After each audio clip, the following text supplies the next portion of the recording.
watching HALENVILLE Live with Fruitcake Tony. Woo!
All righty, we are live. Ed, I didn't know what that was you were holding up. I thought you disappeared.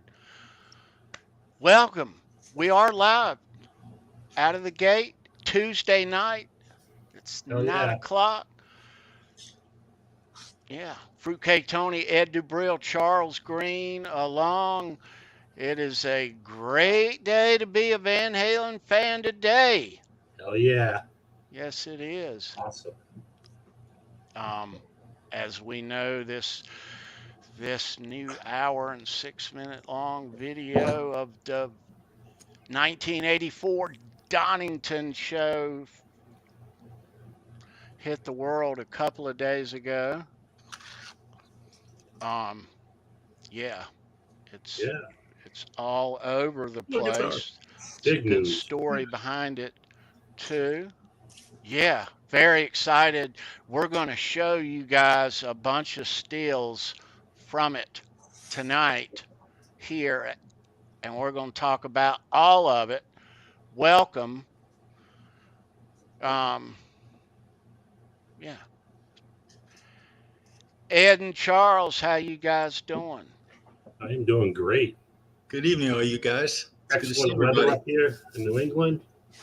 It's nice and no humidity. It's nice and cool, breezy, perfect weather. I love it. Little smell of autumn in the air. Don't say that. Not yet. Mm-hmm. September is coming though. Oh yeah. Yeah, it's still hot here in the South in the low 90s. You know, comfortable heat. Typical to me. Yeah. Maybe on your side of the woods, brother, but it's still flipping miserable in Charlotte. That's all I'm saying. My goodness, bro. Yeah.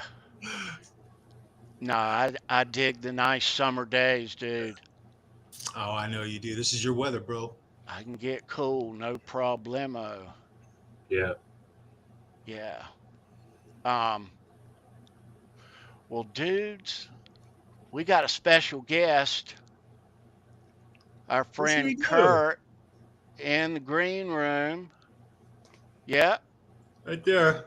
I'm excited. Kurt was on some of the first few HALENVILLE Live a year or so back. Mm-hmm.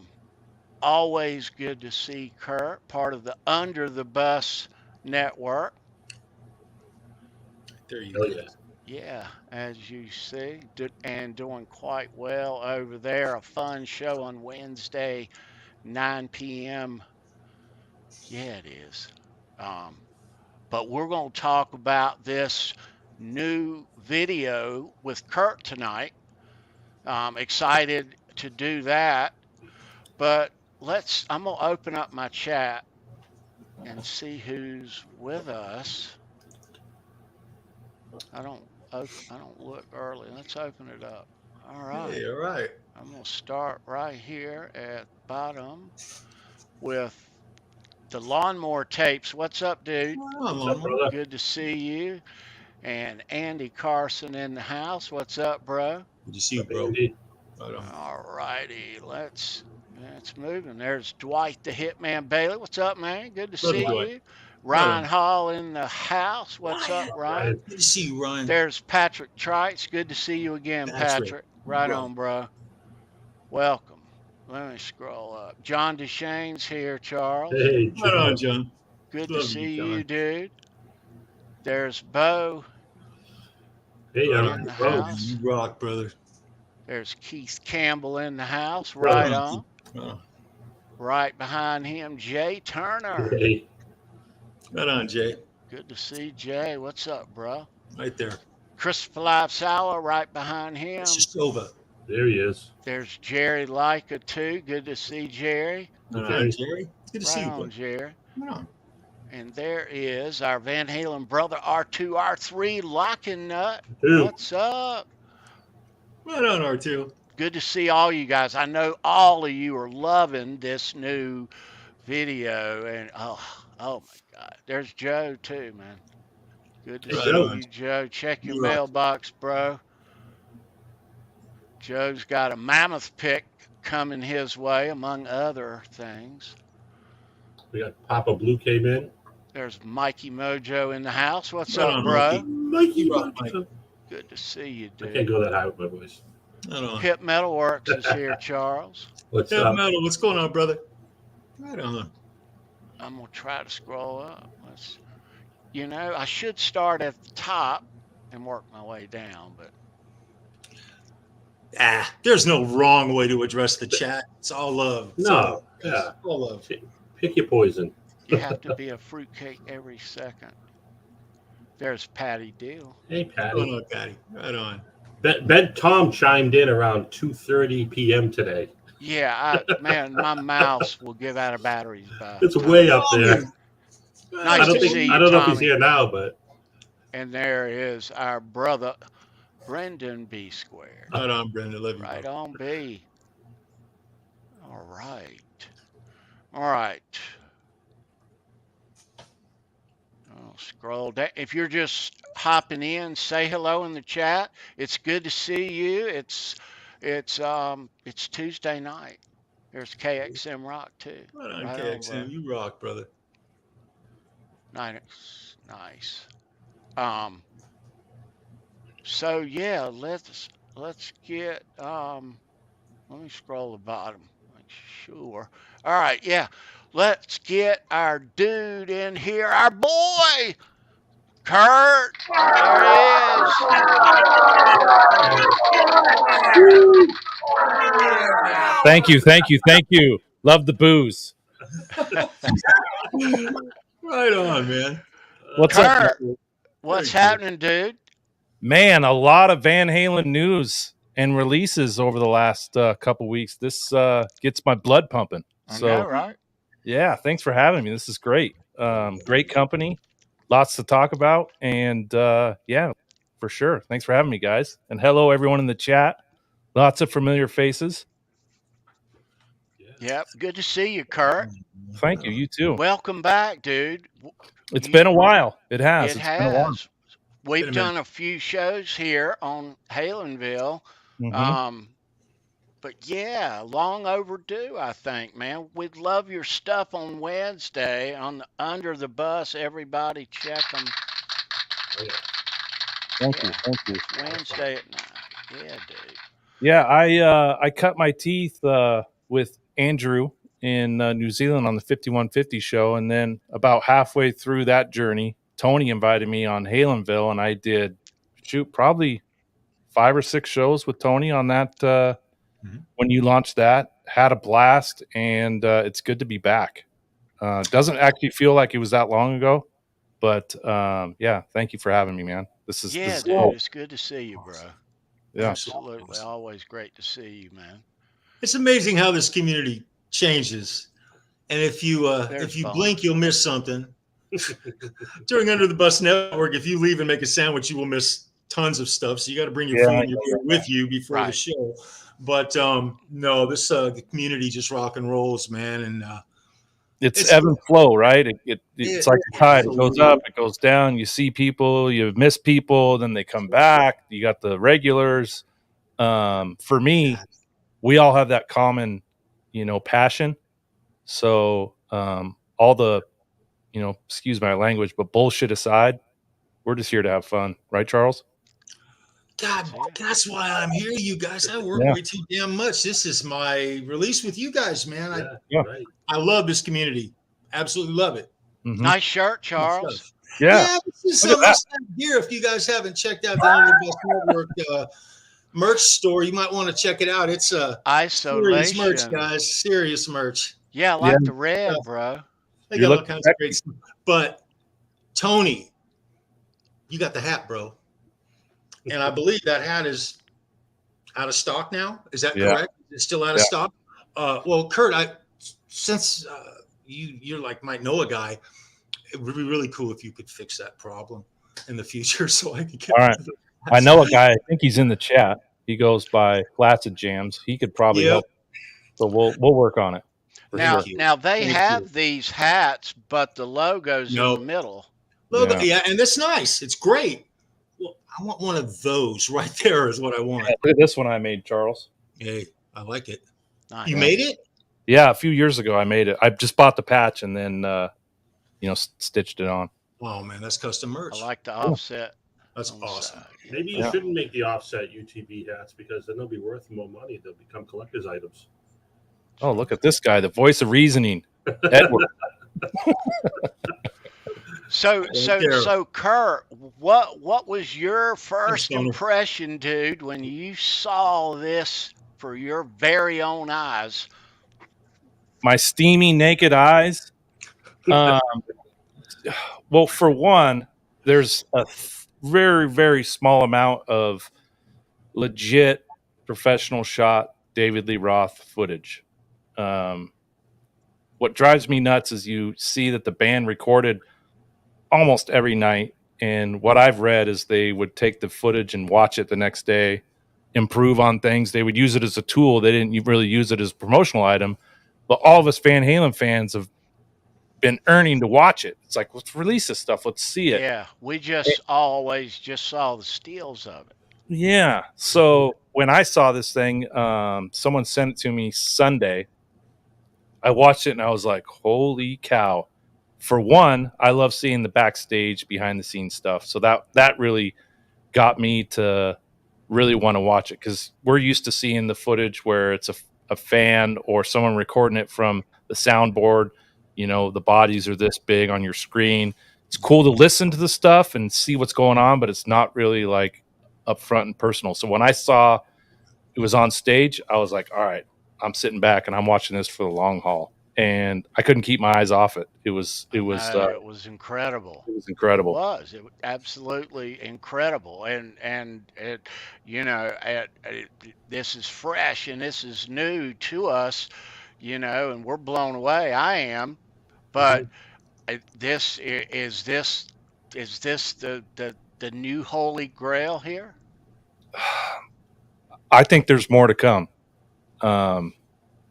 I don't want to get everyone's hopes up because we've been let down before, but I think there's more to come, and it's probably going to come from sources like we got this one. It's going to be someone that worked for the company that recorded it. It's going to be someone that worked for the band that no longer. You can only sit on something for so long, right, Charles? Like a pot of gold. Eventually, you got to cash it in, right? Hey, that's how life is, guys. Yeah. These guys are getting, my age now. They're my age now, and are even older, actually, because Van Halen's about, when they were in the clubs in LA, 75, 76, 77, 78. That's clubs, Gazaris, this, that, and the other thing. So the guys who are roading and have been with that band from those years are pushing 70, maybe even 75 years old. And they are sitting on a treasure trove of their life's journey. Yeah. And we all want to see it. We want to see it real bad. And I agree with Kurt 100%. We're going to see some stuff here because it's time. It is time. Like we've seen that photo, the backstage photo of Ed walking on stage, right? The still. Yeah. It was so cool to see a different angle, but a live video shot of it. It's like, Yeah. I'm getting goosebumps right now thinking about it because I've seen that picture 2,000 times, and then to see the actual footage of it, it was just like, is this real? Like, this is crazy. And he was looking back like, what the fuck? Look at all these people. Yeah. Like he looked scared. 65,000, right? Yeah. It was a lot of people. Yeah. We're going to show you guys a bunch of stills, a bunch of images from that. Yeah. For Kurt, sure. do you want to shoot me that share screen that you showed me before? Shoot, I closed that window. Give me a second here. We could start there. Yeah. Give me a second. You guys talk amongst yourselves. What we're going to do is we're going to pull up the DVD and show some stills from it. Yeah, that you will really, really, really enjoy. Yeah. So, a lot to see, a lot to talk about along the way. So it's great to get the new stuff out like this. But do you think WB is just gonna squash it? So Kurt, why don't we start? Tell the people, if you would, the story behind this. Okay, so what I read is Van Halen was going to release a live promotional video. It was going to be released. So they hired this professional videography team to record some backstage pre-concert stuff on stage. What I've heard, they had one mic that was getting the ambient audio off the stage, and then they're probably going to mix it with soundboard audio. So they recorded this whole show, 16 songs, which that's what tells me that it was going to be a release, because they had footage of all 16 songs. They didn't, like the 81 where they just did 3 of them. They did the whole thing. Well, you keep along the way, you keep noticing the guy doing this. Yeah, upside down. There you go. So they had this professional photography team doing, I think it's 16 millimeter, right? Footage. Yep. 16 millimeter. That's right. Yeah. On stage, up in David Lee Roth's grill, up on the drum riser, back where Michael Anthony was playing keyboards, which we've never seen. So they were going to release a VHS of this concert because it was the end of their biggest tour, and the band broke up and it went to the wayside. Kurt, quick question. From watching this, I found it one of the things I was trying to figure out based on what you were just talking about. How many cameras? Because it kind of appears when you're watching it to be just one camera and one guy, kind of with one guy, doing the grip work and all. I think there was 2. There might have been one that was like pointed at the crowd. Okay. Oh. And they pieced them together. I got you, because that was my question right there. Yeah, a lot of that stuff's cut too. Yeah, a lot of it's not a continuous show. Right. A lot of it's cut. It shows the start of I'll Wait, and then a little more of it later in the song. The same for Everybody Wants Some. Well, they changed tapes. That was what they were doing, was changing tapes, because they only have so much room on the tape. Pretty Woman came in early too. All of a sudden it was dark out. They started playing Pretty Woman. Then they went back again and it was light out. Right back. Yeah. So Charles and Ed, this was released in Japan in '99. Oh. On a DVD. Okay. Like leaked. Okay. And somehow someone got it and copied it. And Friday was the 39th anniversary of this show. And this person remained anonymous, and they sold the DVD to a bunch of Van Halen fans through some private website. Someone bought the DVD and then made it digital and uploaded it on YouTube. So that's how all of this came about. Yeah, yeah, Oh my good. Okay, thank you for clarifying that up for me and everybody. That's a yeah. bad shit. I'm not afraid to tell you what I've heard. You know, Well, it's funny because you Yeah. know the shot in the very beginning where Val and does anyone know who the other blonde girl is with Val? Is That was Kelly. Kelly, Alex's wife. Al's wife. Yeah. Okay, that's what I was Yeah. going to say. I've seen that before. I saw that something on YouTube. I don't remember if it's been 2 years, 4 years, but I've seen that Photo of video up the stairs, and it's just a snippet that I saw. I didn't see much far beyond that, but I had seen that part of that video.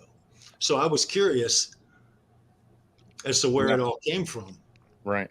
Like So I said, most of you guys have seen these Ross Halfin photos. Tony, you have the book, don't you? Mm-hmm.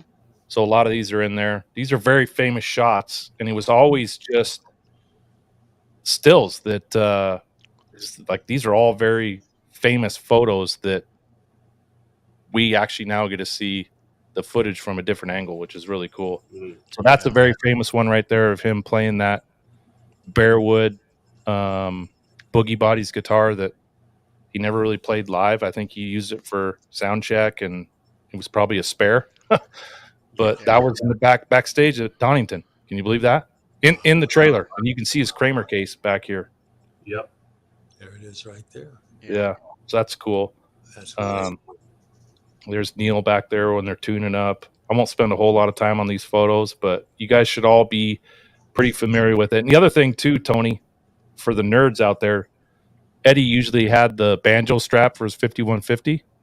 This is a different strap than the banjo strap.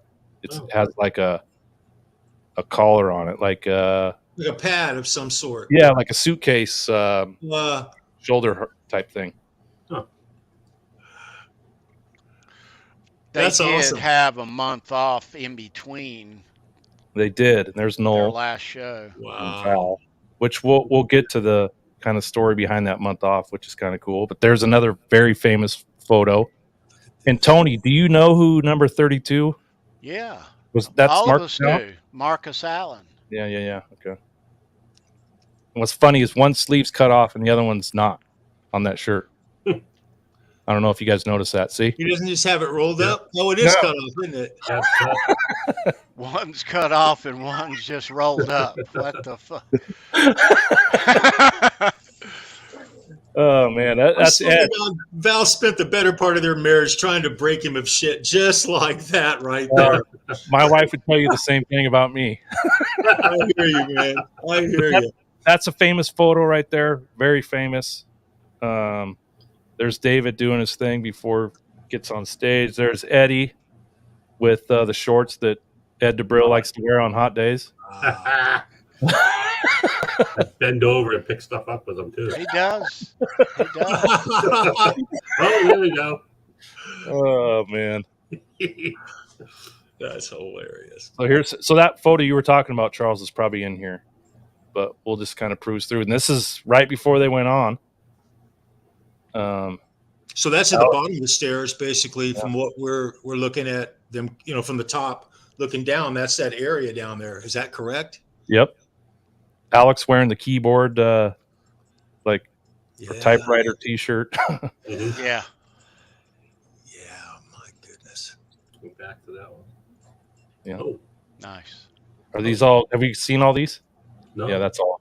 So you see that bodysuit that Dave's wearing? Yeah.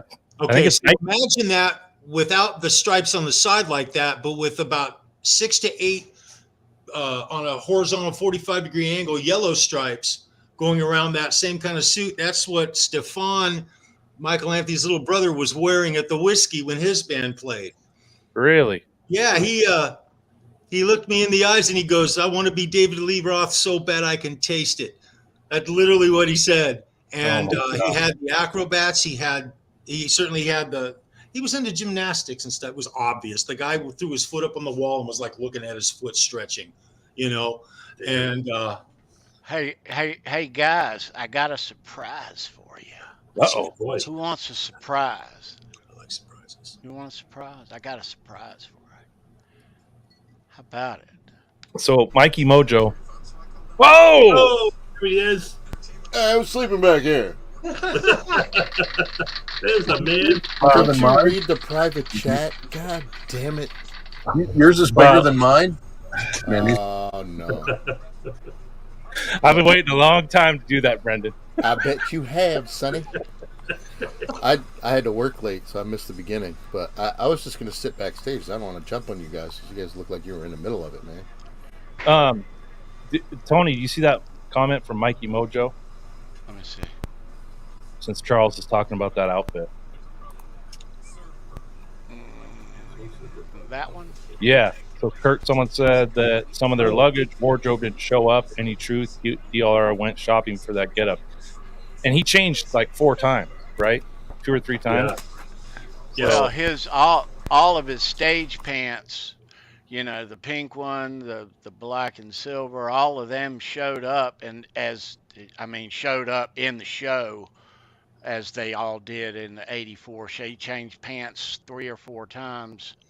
But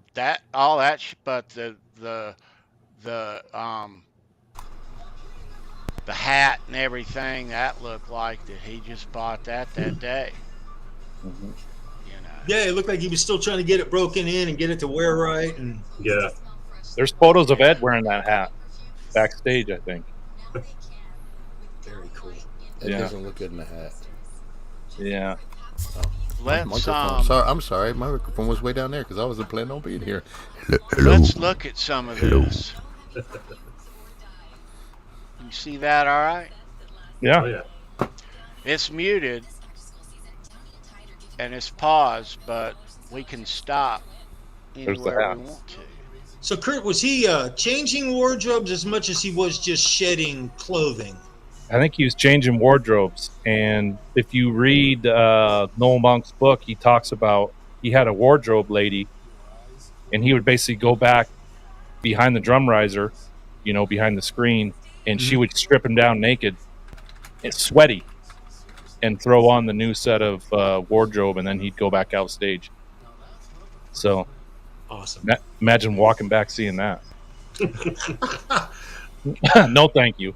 No, that'd be a bit much. Yeah, Franks and beans. Franks and Yeah. beans. that's Quentin James' time right there. He does love the hot dog. That's for sure. So, I mean, what was the big, why was this huge news? Because this is like unseen footage before, and all of a sudden they dropped it? Or did That's someone right. leak it out? You know?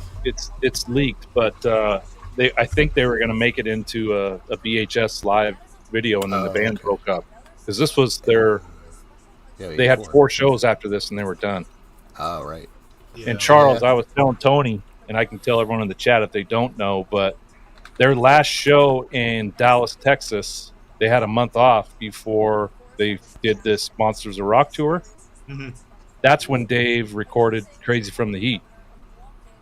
And he So- he played the Crazy from the Heat tape for the band on the Concorde on the way to this concert. Oh, shit. So just a real turning point in the band's history. Real yeah, pivotal and there point. was stuff that was cast in stone at this moment that the fans had no idea. We had no idea. Yeah. It is amazing how, and what's the two things. Number one, we're watching a lot of this footage. The sound is horrible because of the location and it's the way it's shot. Mhm. But that's okay. Some of Dave's singing and things that you can hear, especially, I noticed from Dave, it's less than flattering at some points. From things I've seen before. I thought, not to interrupt, but I go thought that his vocals were as strong. He's never on point, you know. It's slightly different every night, but I thought he was as good as he ever was live in this. You know, I when I watched it, Tony, I watched it a couple of times, and maybe I was, having known how history was going to turn out, maybe I'm being critical. It's very possible I am. Nah. But it is. I'm fallible. But I got a vibe from watching it that Dave's mind was, part of it was somewhere else. It's just me. That's kind of what I was Really? looking at. And how good was Eddie playing, you guys? Holy crap! On fire. Great. On fire. He was. I don't mean to say he was carrying the whole band, but I don't mean to say it that way. That's not what I mean. But it was a great show. Just great if they show. had a month Michael- off, that's Van Halen at their mightiest. Well, All and you right. see Michael, his ferocity and the way he's attacking that bass and everything that he delivers. I'm just Michael is over the top more than a 10. He's giving 150%. His output in this show is flawless as far as I'm concerned. Watching Alex do his thing, Alex kind of to me looked like he was going through the motions. Beautiful, just like he's supposed to. But I honestly, as I watch it, I see Dave, and I don't consider it his best show. I consider him being maybe a little more, not that I don't love it, I love it, a little more maybe boisterous and a little less, I don't know. Flamboyant? Oh no, I he's thought being it like was- more, it's like he's almost being more over the top. Yeah. If And that's possible. I thought it was fucking stellar. It is, dude. I mean, he was at his best. We saw Dave and the mighty Van Halen at their best right there. I agree. and the other thing too, It's the Charles. pinnacle of this is the pinnacle of what you guys know where my stand. I'm a Roth era kind of guy. This is the pinnacle of my world right here. Yeah, the other thing. So good. Oh, go ahead, bro. You talk about Michael Anthony and how dynamic he was during this show, and mind you, during that month break is when he signed that new royalty deal with the band. Oh, Thank you. That's right. So God. there's every reason in the world for him to be sour, bitter, upset, but you right. don't see a lick of change in the way he delivers. Nope. And we'll get to it, but there's even footage backstage where, he's hugging Valerie. That just shows you the true character of Michael Anthony. That's right. That's absolutely right. Absolutely He right. was happy to be there, man. And, Yeah. and I would have and been. I would have been too. Well, I would say Hug that him his out, bass yeah. playing at this time in his life, in this, not just what we're watching here, but just in general at that time, was, I don't want to say as good as it's ever been, but that's Michael Anthony, man. It changed a little bit. The way he playing bass right now, as opposed to a year and a half from now, is different. Mm-hmm. There's a difference because the music is a little different. It's a You great gotta- show. It changed. You got to look to Charles is he's pretty much the one that's kept going this whole time, and he's still just as energetic about stuff, just as he still looks happy to play wherever he is. Yeah. So I think that was evident then and it's evident now. So that's agree. just him. That's just him. Absolutely, Brendan. Absolutely. He's super humble. He Right. doesn't have to be. He's a professional. He carries himself like a professional. He always has. I mean, it's not much of a stretch for me to say this. I don't think you guys will disagree with me. One of the most responsible members, if not the most responsible member of that flipping band, was Michael Anthony. Married his high school sweetheart. Sure. He's still married to her. Yeah. That in itself is a flipping miracle right there. He has set the bar for how to be a proper bandmate. Right. For one of the Carry most, flag. one of the most, let's talk topsy-turvy. You want to talk about drama? Good God, the drama in Van Halen was just getting started He's always taking the high road. when this was going on. This was just like a steamroll getting going. Let me ask Kurt this: what other nuggets out of this have you found, Kurt? Out of the footage, Yeah, I mean, the first thing that comes to mind is how small the stage is. We're used to that 1984 wall of speaker cabinets, 4 huge banners of yeah. Little Man, the Exterminator. It was a modified 1984 setup there. Yeah, the huge rack of lights that took almost 2 trucks to haul. So it's modified. There's that big banner of Van Halen in yellow that I kind of always thought, like, man, what the heck? Well, this setup looks different. It's like a mini 1984 set, but they were the co-headliner. Like AC/DC was the main act. So that was one thing. Two, the 5150. I was telling Charles in the green room, they played 15 songs minus the bass solo and drum solo. He used that guitar on every song but one, and that just kind of shows you Eddie's craftsmanship when it comes to a guitar being a tool, not you see these bands where the lead guitarist changes guitars every song. Eddie just made it work because it worked for him, and for me, that's really cool. The tray table, which was on through the 84 tour, was off on this. If you see during his solo, which we'll get to, he goes back and plucks the trem springs. Well, with that tray table, those springs would be covered. Plus, he probably would have used the tray table if he had it on the guitar, and he didn't do it. The jam during You Really Got Me at the encore was incredible. Even his solo was something that he did stuff that he'd never done before. Those are some things that stick out to me. The other thing, too, is there's been a bootleg audio of this show been out for years. In fact, I have the CD sitting on my shelf. I'm hoping someone takes that bootleg soundboard audio and merges it to this video somehow. How much of a treat would that be?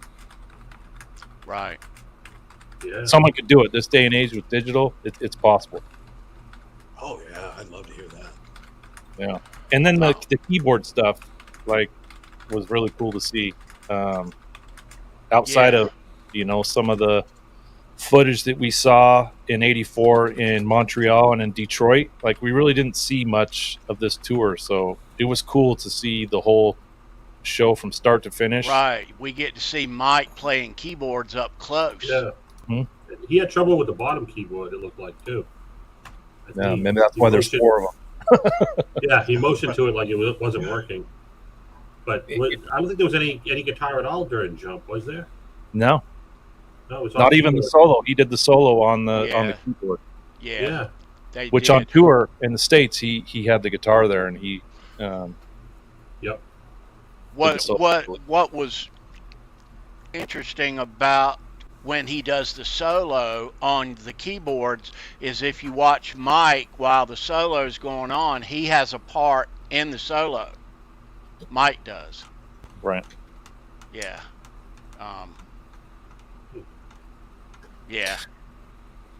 Lots of stuff. And you see at the beginning, Ed's pointing at one of the techs to turn up his guitar. I don't know if you saw that, Tony. Yeah. Yeah. That was kind of cool. I like seeing that off the wall stuff that is unique to true live footage. Yeah. Right. Whatever was going on at that time. Also, his B string, I think, was freshly wound because it wasn't cut. Oh, it was hanging off a good foot, wasn't it? Yeah. I saw that. The first time I saw it, I said, wow, I wonder why Eddie did that. Was it for tone? Was it because, some guys have a thing about that. I don't like that. Freaking, I think he just didn't have time to cut the damn thing off. That's probably broke during warm-ups, and he just said, get it on there, stretch it, and let's roll with it. Because you can't hang your cigarette off that thing. It'd be dangling. That's it. Tom Morello does that, and I can't stand it. So I can't show any video, but I do want to run a couple seconds of this, and cool. you can, in where Dave does the somersault over Mike's back in the Panama video. How about the entourage there behind, backstage? Yeah. Look at their faces. Watch this. I'm gonna run this. That's crazy. So you people, everyone should be familiar with this move off the Jump video. Mm-hmm. That's from the Jump video, not the Panner. The Jump video. That's right. Does he do it backwards or forward? I can't remember. During the video, he does it forward. Okay, He does the backflip thing that's right, in reverse. backwards. Right. This could go wrong too, you know. Yeah, so many ways. Someone needs to make a GIF out of that we can share with you. Oh my All goodness! right. Now, just as a side note, Jay Turner, the band Mean Street. Jay, I'm expecting you and Benny to work that out, Oh, bro. shit. Tell Benny he needs to step it up, and So he just next said time I that, come see you, bro, Charles. let's make I that happen. told him bro. the same thing this Did you afternoon. really? Charles, look at the comment right there. Fruitcake. Oh, awesome! Yeah, you Awesome. and Benny want- Yeah, you there want you Benny go. to do it, There yeah. you go. Hey, Steve Carmichael, good to see you, buddy. Steve, what's Steve up, man? Carmichael. Penny would Yeah, drink his Steve. snack. Steve Carmichael. You, man, I haven't seen him in a minute. It's Good to see you, brother. dude. Make It sure was you his birth- subscribe, Steve. Yeah, I think it was his birthday recently, wasn't it? Happy birthday, Steve. Yesterday or the day before? All right, If I I'm tired remember. of playing with the mouse. Let's stay here a minute. Kurt does that during sex. My arm's getting tired. Thanks, owner. Gee, all the Oh, secrets never a coming dull out. moment with him. No, not at all. Not at all. Wow. Oh man. Yeah, good stuff. Like, and the other thing too, which this has been taken down twice. I'm not sure if there's a third person that's uploaded it now, but everyone that uploads it, it gets removed after, I Yeah, know. I 48 hope. hours. Yeah. Right. I on. just downloaded it today from that third person. Nice. I think that this is the greatest thing that we have seen out of Van Halen in a long time, and it may take a minute to sink in, but I mean, this is gold, fellas. This might be the holy grail. Another thing, Tony, I know you put me on the spot a few minutes ago, but when Michael did his bass solo, he had that fretless Kramer bass with the aluminum neck and the tuning pitchfork headstock. Yeah. You know, Kramer originally started with their guitars with that aluminum neck, Mhm. you know, in the early 80s before they did the wooden necks. So it was kind of cool seeing that Michael Anthony had one of those. And then he just tosses it on the ground Yeah. and then jumps on it and rolls around on it. That was just a treat for me. That was cool to see. You know, he beat the shit out of his bass. He always, during his solo, I've seen, he goes up to the top of the stack and just drops the damn thing off. Oh, Crowd goes nuts. That hurts to He's see. just when- hemorrhaging. hurts to see when you're building stuff. When you build stuff, it fucking hurts. But I get it. I get Yeah. it. Get in the the only moment. thing I throw is my golf clubs when I Well, throw, well, do yeah. a bad shot. You throw clubs, Kurt. I have. It's not a regular thing, but Dude. I've thrown it Oh, maybe I've- twice. I've thrown my whole Oh. bag in the lake. I played all through high school and college. I've All never through high thrown school a and club college, ever. Kurt. So I call that a yard frustrated. sale, Brendan. Oh, dude, it's a yard sale. I've seen dudes drive the cart into there with the clubs and just jump out. It's a stressful game. It can get to you. If your local golf course has water on it as a part of the course, Oh, there yeah. are clubs in the water. Trust me. There's clubs. There's all kinds of shit. There you are know? a lot of golf balls and a few clubs. Who was that in Yeah. Caddyshack? Judge Smales? Yeah, you threw it. Judge Smales that- is what you're saying. hit That's that awesome. chick. You should be more careful. Should have put some stickum on that. I'll pay for your lunch. know? Tony, you had a couple good, I guess, good eyes when you were watching this video about the picks. Yeah. Don't forget about that. Yeah, I did. I saw. Go Let's see figure. if I can get. There's Valerie. She Yeah. drinking a margarita? What's going on, Ed? What is she drinking? Probably. That's what I'm Maybe a thinking. wine spritzer or something. Oh, that's a If big she got in a Part pocket, of like a the little James- bottle in a pocket or something. What is that? like a little. I know, it little does wine look bottle, yeah. like a little bottle in her pocket. Yeah. Nice. Came prepared. You betcha. But the other thing too, Charles, I don't know if you knew this, but Motley Crue was the opener for this. Yes. I'm right there with you, brother. What a show! That was that was the pinnacle of the best times of Motley Crue, as far as I'm concerned. Wow. That was it. This whole the '84 was a pivotal, pinnacle year for so much music and so many bands, and there was so many changes going on. You know, Mountain Dew. metal bands like Anthrax, Slayer, Metallica. They had all of their path was not only cast in stone, they were wide the hell open. Right. In '84. There was just so much music and so much good stuff out there. Guitar players were evolving because of that guy right there.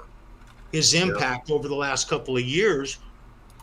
I used to watch guys backstage at the Whiskey, standing in the hallway, getting ready to go on stage with a couple of modded fucking Kramers or a hot rodded Strat or whatever. And I didn't play guitar, but I paid attention to what they were saying because it was cool as shit. Yeah. And I heard them all talk about Eddie. They talked about Eddie. They talked about Eddie Van Halen like he was a freaking a unicorn. Well, You know? the ironic thing is 78 tour, Journey, which Neil Schon is there backstage. Mm-hmm. Yeah. And then Black Sabbath and Van Halen is, Ozzy Osbourne played before Van Halen. So how the tides turn that quick. And how Tony Iommi and Eddie Van Halen didn't become enemies, but became very good friends. And Neil Schon too, yeah. And Neil Schon, you would. It's interesting how some guys just.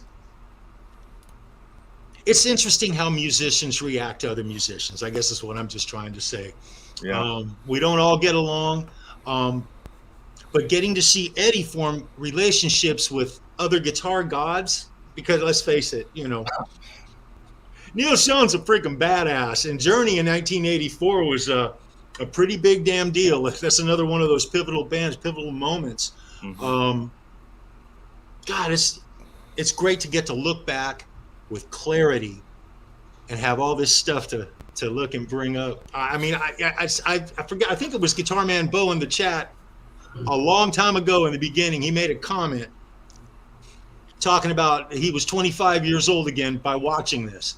Yeah. You damn right. This It shit does. takes me back to being a kid.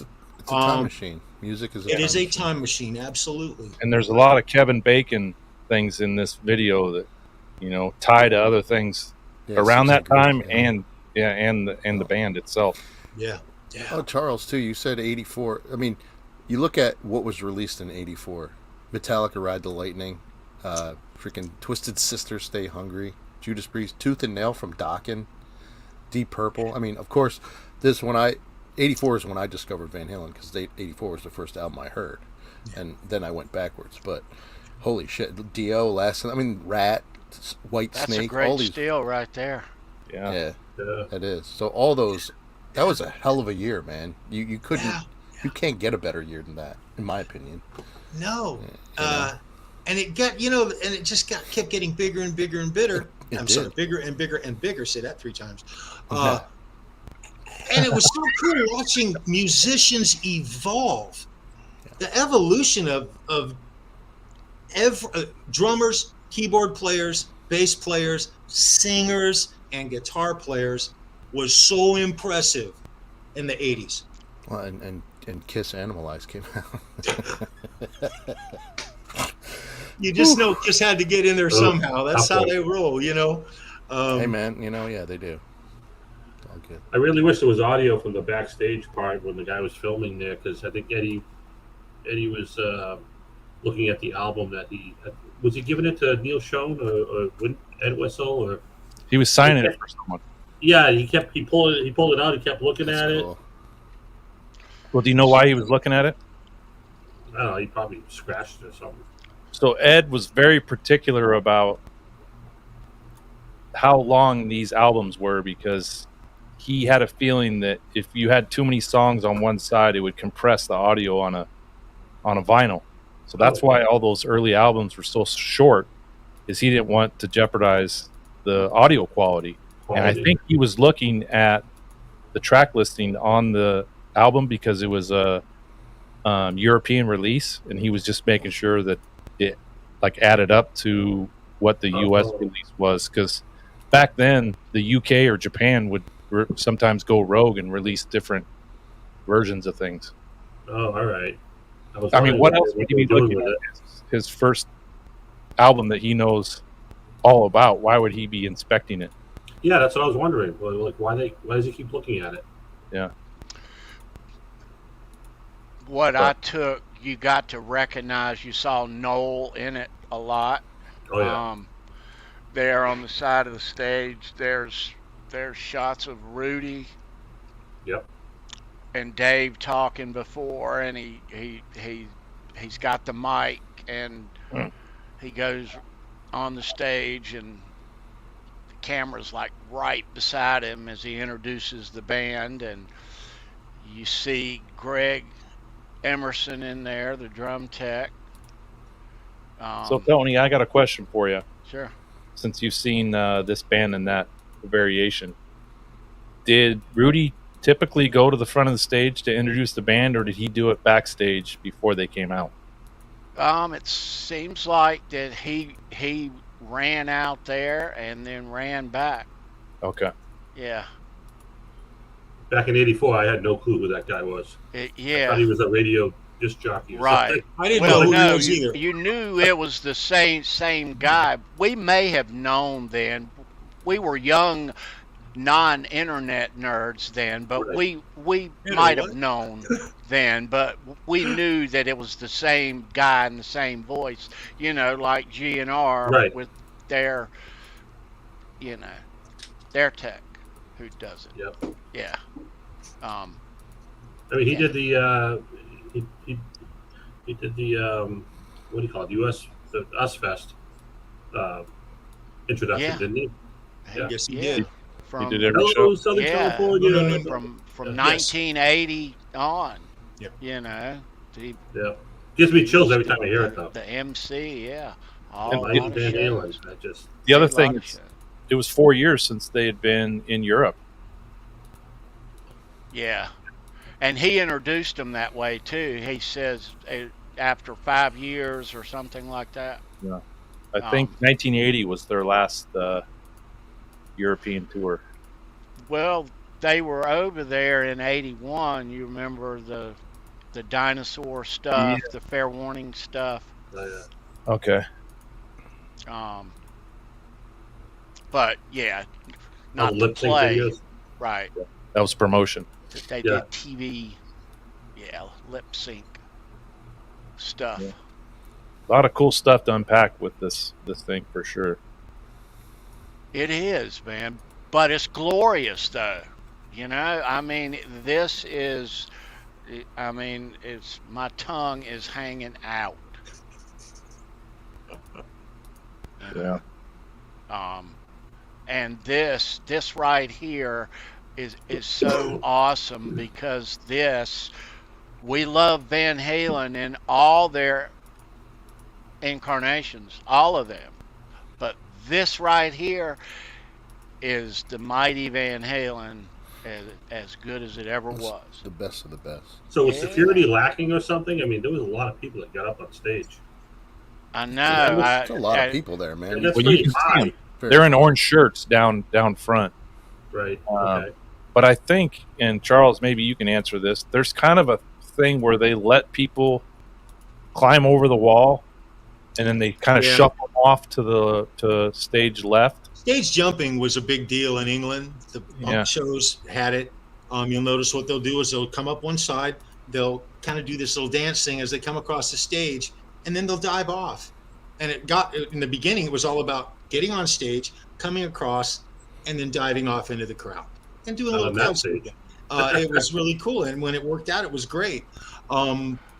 What started happening is guys would jump up on the stage, they come across the stage, and they might grab like a mic off a mic stand and then jump back down off the stage with a mic. Yeah, and then all of a sudden, That Big Ed's whipping your ass. And, shorty shorts. and so so and England is known for having really, I mean, these guys were throwing bottles on stage here. Okay, Dave stopped the show and told him he was going to fuck his girlfriend if he didn't stop. Well, We've heard that 15,000 times. Well, Yeah. he did. I've heard him say that in LA. Every concert. You know, so that being said, it was encouraged in the States. People coming up on stage and doing the little thing at certain shows, especially not necessarily at a Van Halen show, but at other rock shows, Yeah. new wave shows, punk shows. Yeah, it was normal. It was normal. They didn't care about that girl. Yeah. Yeah, they didn't Yeah. care about that girl who jumped up there. They let Dave kiss her and kind of walk her off. For a little side note, oh God, what was his name? Billy Squire. Okay, so he's at the Forum in LA. Speaking of Shorty Shorty. And before the show, he comes out, he walks out, and we're all standing there as a group. And he sits down on the edge of the stage. He's got his feet hanging off, and he kind of motions for us all to come over. And he gets, it's us all, and he goes, come here. There's like 35 of us, right? And he says, listen, guys, he says, I want you to let the pretty girls get up on stage. We're going to have them. We're going to bring them back. We're going to let them meet the band. It'll be at my discretion. I'll let Tom you D, know. welcome, man. You know, it'll be at my discretion. I'll let you know. I'll give you a nod. Mike And Rogers, welcome. we quite literally, all the girls, you know, any girl that if he reached his hand out, that girl went right up on the stage, no problem. Lewis. So he incorporated it into the show. You know. Hey, Monique. There's Monique. What's going on, Monique? Good to see you, ma'am. Hey, Monique. Right on. Is Lewis from Fairfield Guitars here? Did he Lewis. jump in? Yeah, he did. Lewis? Lewis? Lewis. Lewis?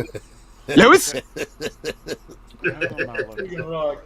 That's who I'm Love you, Lewis. moving You're too welcome. fast. There it is. There he is. What's up, Lewis? There he is. He snuck in here, yeah. We were immersed. We were. But it's good to see you, dude. You're right Thanks there. for hanging out. Yeah. What do you guys think of the moonwalk that David Lee Roth did? And then he said Michael Jackson ain't got shit on me. I thought that was Yeah. kind of ironic. Right. Well, why don't you explain the timing on that, though, Kurt? Yeah, so the Dallas show that they did at the very end of the tour is when Eddie, the next night, I think, jumped on stage with Michael Jackson and did the solo for Beat It.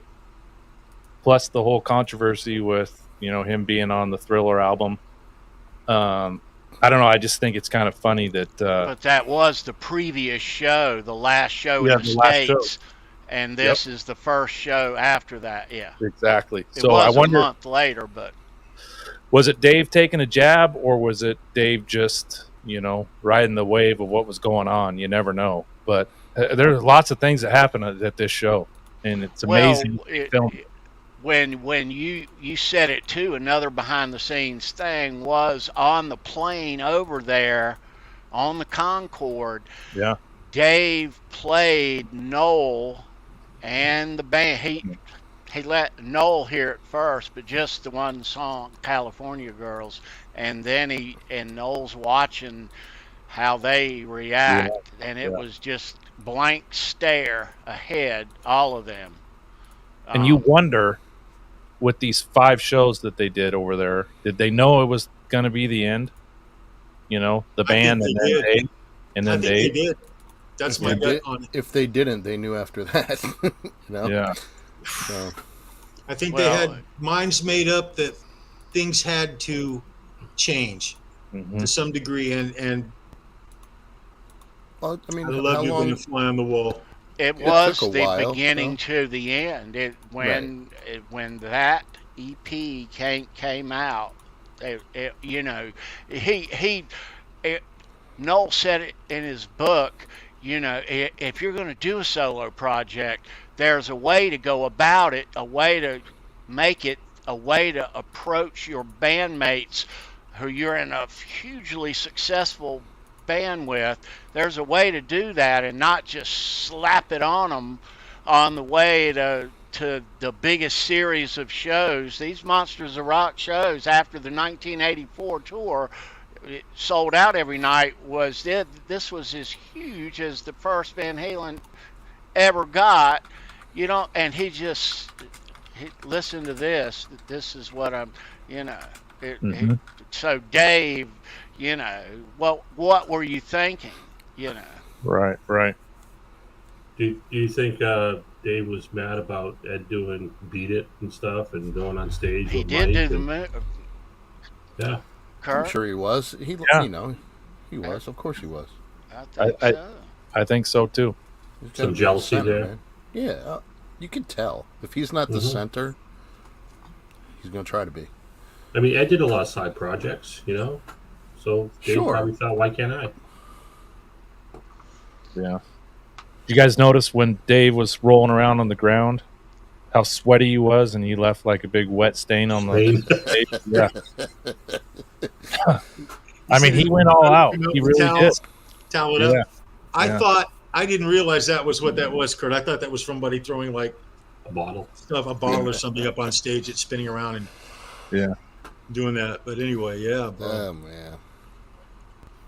And this guitar's, a year old at this point, which is crazy to think, isn't it? Yeah. That's freaking nuts. Yeah. Nice.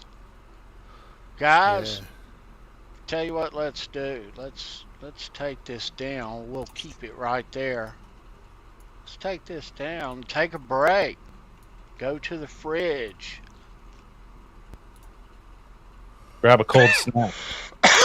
Grab a cold snack. All right. Do You that. got time to go get a honey bun. Go but clean you your don't have fruit. time to warm it up. Just wrong. Oh, I love that one. You need sound effects though. You need to. Yeah, you get those little seeds in your fingernails. They just don't come out. You need that. You got to get like sound effects, like your fist in a jar of mayonnaise or something. Yeah, that. Oh no! Oh man! Ouch! Oh no! Hi, Ellie. Hi, Ellie. Hey, Mom. Hi, Ellie.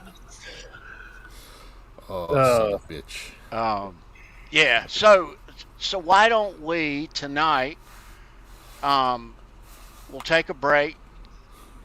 Off to the fridge. Make sure. Let's do some trivia. How about? Oh, dang. Yeah. All right. This kind? Yeah, that kind, bro. About to say, where you at, B? We'll do the nearly impossible Van Halen trivia. I hit the poor man's version. Black and Decker Pecker Wrecker. Until you put it by a hot pickup. Uh-oh, Kurt's got the real one. He's going to get the real one. Oh, hang on. Oh, he does. There he goes. Yes. There it is. Right on, dude. Plug it in. Plug it in. You don't need to plug it in. It's battery. Yeah, let's do a live sound effect. Mine's dead. Oh, it's dead. Oh, that's Plug too it bad. in. Yours is bigger than mine. You know what? Now I'm depressed. I've got my Frankie sitting on the bench. There's no strings on it. Hold that up. Yours is bigger than mine? See, told you. B, squeeze that. Oh, yeah. Squeeze what? I got it. Hey, Squeezed Brendan, it. what do you drill with yours?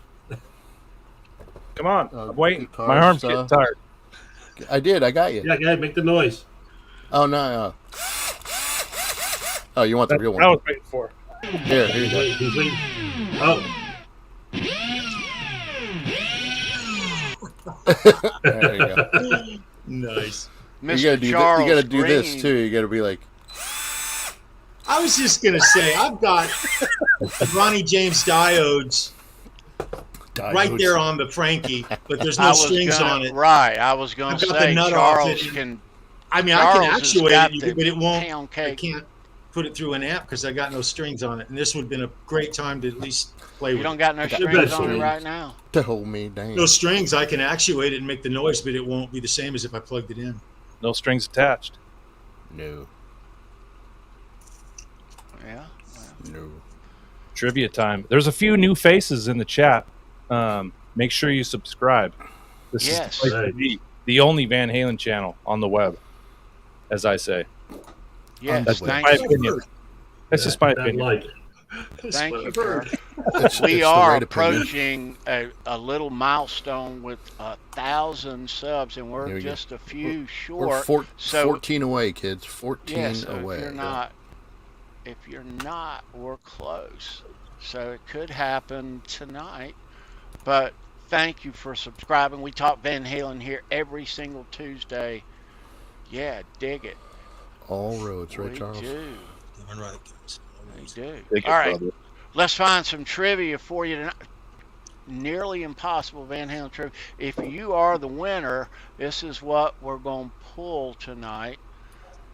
All right. So we're going to toss you $1 million Van Halen bucks. $1 million. One of those. And we'll reach in here and we'll pull out. Ooh. So you pull out. Let me pull it out. All right. We'll give you also show it. A shiny new quarter. Oh. Dollar, dollar, dollar, dollar. A 1971 D quarter in a D for dick. Oh. looks like a lollipop packet or Yeah, okay. condom pack or I was thinking of something else, but all right. That's not a dime bag, it's a quarter bag. Blue mat. no, it's sealed. But we're going to give that away. If you're the winner, there's a trivia winner's email down below. Email me your name and address, and I'll mail that out in the morning. Thanks for being here. Yeah. Nice. Nice. Let's do this. Well, what's All up, No right. Man's Land? Man's Land? Huh? Bro. All right, yes. So, Van Halen, nearly impossible Van Halen trivia. For... Any bets on who's going to win? Not R2. No. Ooh. Ooh. All right. Well, since Jay already thinks he's going to be donating it to somebody, he thinks he's going to win. Ooh. He's already put it out Ooh. there. There you bold. go. That's That's some balls strong right there. Yeah. Shot to the bow. I like it. I don't know. I'm Shots going fired. with OU812 Ryan. I think he's going to win. Oh, Ryan's in the chat. That's Welcome. my Come on, Ryan. that's my You vote. just got My- here, right? You just got my here? prediction. I didn't Yes, he remember did. saying hi to him earlier. Even was if he here wasn't in the earlier. chat. Yeah. He can There still win. is, there's never a limit on how often you can win here, but it's always my wish that somebody who has not won wins. So good luck to you. You are who I'm rooting for. Yeah.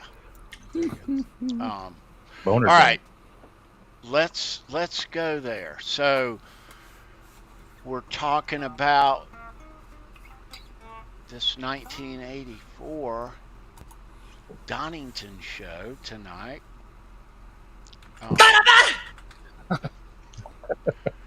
So this question is wrapped around it. Of course it is. All right. Here we go. Good luck. First correct answer that we see, Brendan B. Squared is the judge Oh shit. and the bouncer. The bouncer. Charles is the bouncer. I'll just. I'm just going to back you up, brother. All right, man. You got this, man. You got Okay, but my knees hurt. All right. I got the butt caster. I'm gonna hit him with the butt caster. Oh yeah. I love that thing, You man. never saw that, did you, Kurt? You get that? No, you should have put the kill switch where the sun don't shine. Well, There you that go. would have been good, right? I have a lot Yeah. of those stickers. I can redo that. But Right it in the fit better acorn this hole. way. It fit better like a pimple. That's cool. The boil kill switch. There you go. That's it. Ooh. Oh, That's Jesus, it right Ed. No. The flap cheeks. Yeah. Oh, That's Yeah, funny. we will be including a Brendan B. Squared sticker. This kind, though, Oh, yeah. the clean kind. very cool. I Kurt, do. man, you got an old. That's old school. You're kicking it, isn't it? You do have an old school one. What, that We're was going to that was toss EVH. in. Was that EVH Con giveaway for you? We're going to toss in some Mammoth WVH stickers, some decals that I Wow, found, sticker. realized I had a whole envelope of. It just There you keeps go. getting better, Thank you, folks.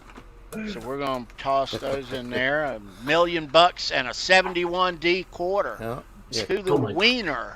My hat almost caught on fire. Hold on. Kurt's got the old school ones that look like balls. That's why I changed it, because they do kind of look like balls. That's the young. They look like Peter Griffin's chin. That's how I call them, dude. Put them on your chin. Balls on your chin. Draw little hairs on it. Chin nut. Draw little. Teabag. Oh, good. Oh, man. Too much. You know, why do I think Ed's got a pair of truck nuts driving around? What? You know truck nuts? You don't know No, what I don't. truck nuts are? All the time here, I don't have bro. a truck to begin with. And I know what you're talking about. The blue one? Usually the guy that has truck nuts, he gets out of his truck and he's like 4'7". I know. Yeah. He's that guy on that show with no neck, like the my 90-Day Fiance or whatever. We got guys here who will squat in the back of their truck and the nuts will drag on the ground. Oh, you got to put a scratch plate on it so it sparks. It's called a drag bag. Yeah, That's a big thing down south. I'm So sure wheelie Tony's itching to do that trivia. Yeah, all right, Let's roll to trivia. Okay. Good luck. They're waiting at their keyboards. Let's run this, and we'll get back to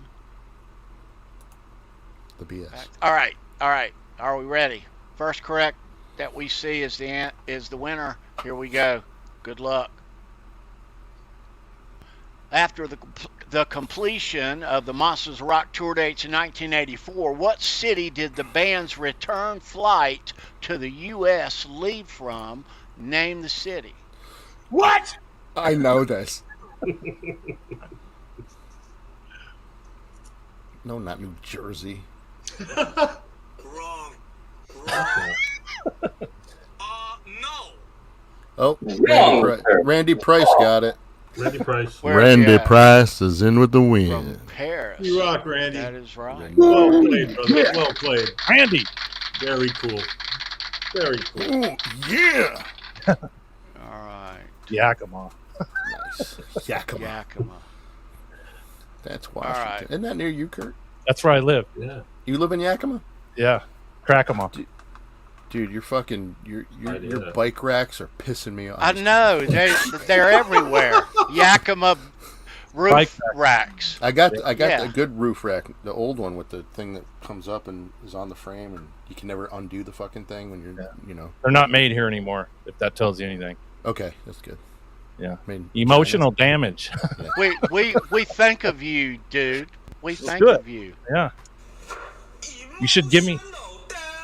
There you go. Give me a bunch of butt cheek stickers, and I'll stick them on all the Yakima racks I see around town. Oh, dude, I got about 30 of them. They're coming your way, man. Show me your rack. Yes. Wow, that was quick trivia. Yeah, that was. They got it, man. That wasn't nearly impossible enough, Tony. You can't ride them hard enough. 10-shot trivia on just a couple of days ago on Show Me Your Pick went for almost like an hour. It was ridiculous. That was a tough one. But we do talk in between because we're idiots. Yeah, but, that's what makes it fun. We get sidetracked and forget what number we're on and who wins. It's easy to do. I do. I hope you don't. No, I don't. I do. I don't. I have it all well taken care of. Yeah. So, with the panel, if there would be one show that you wish they would release live, full video of the whole concert, which one would you choose?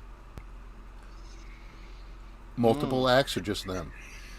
Let's talk Van Halen since it's just Tuesday. Van Halen alone. Yeah. Okay. If I could have any one.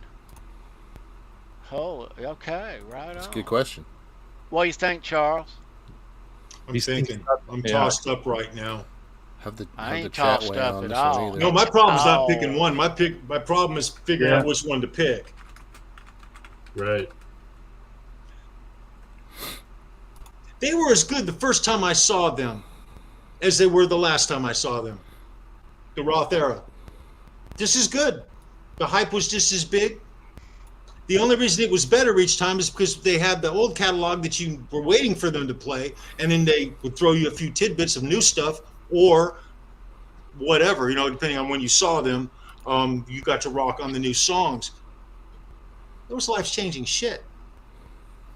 The anticipation to see Van Halen in concert each year was better than Christmas.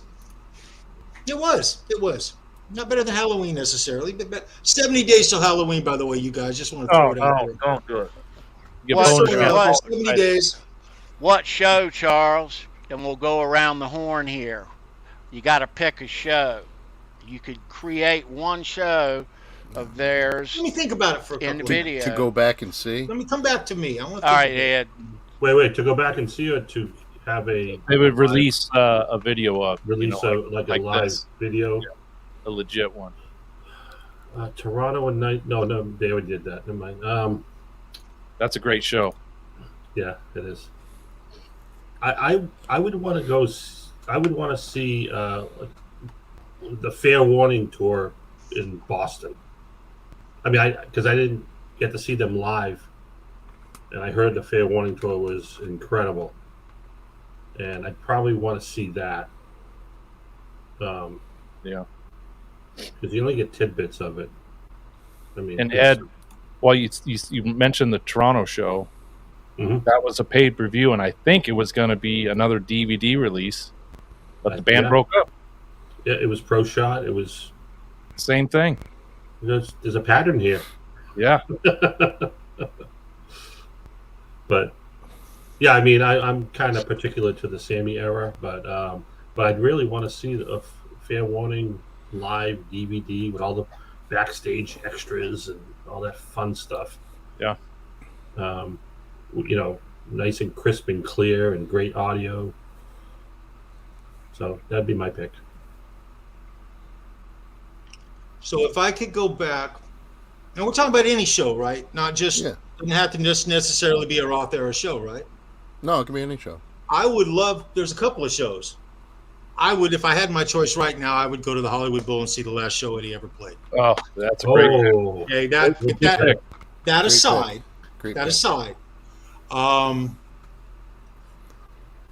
I would love to be able to go as a fan and watch the US Festival again as a fan with some of my friends. That never happened. I quite literally spent the whole couple of days at that place watching music over my shoulder while doing my job. It was wonderful, but I would like to absorb that straight up. That would be really cool. However, that's already a DVD. I know it is, but I'm talking about being there. I'm talking about being there. If I could go back and be there. Was that the question, Kurt? Or it was just a video release. Video release. Oh, that's too easy, brother. You could That's have a too easy. video release of any Van Halen show. What show would it be?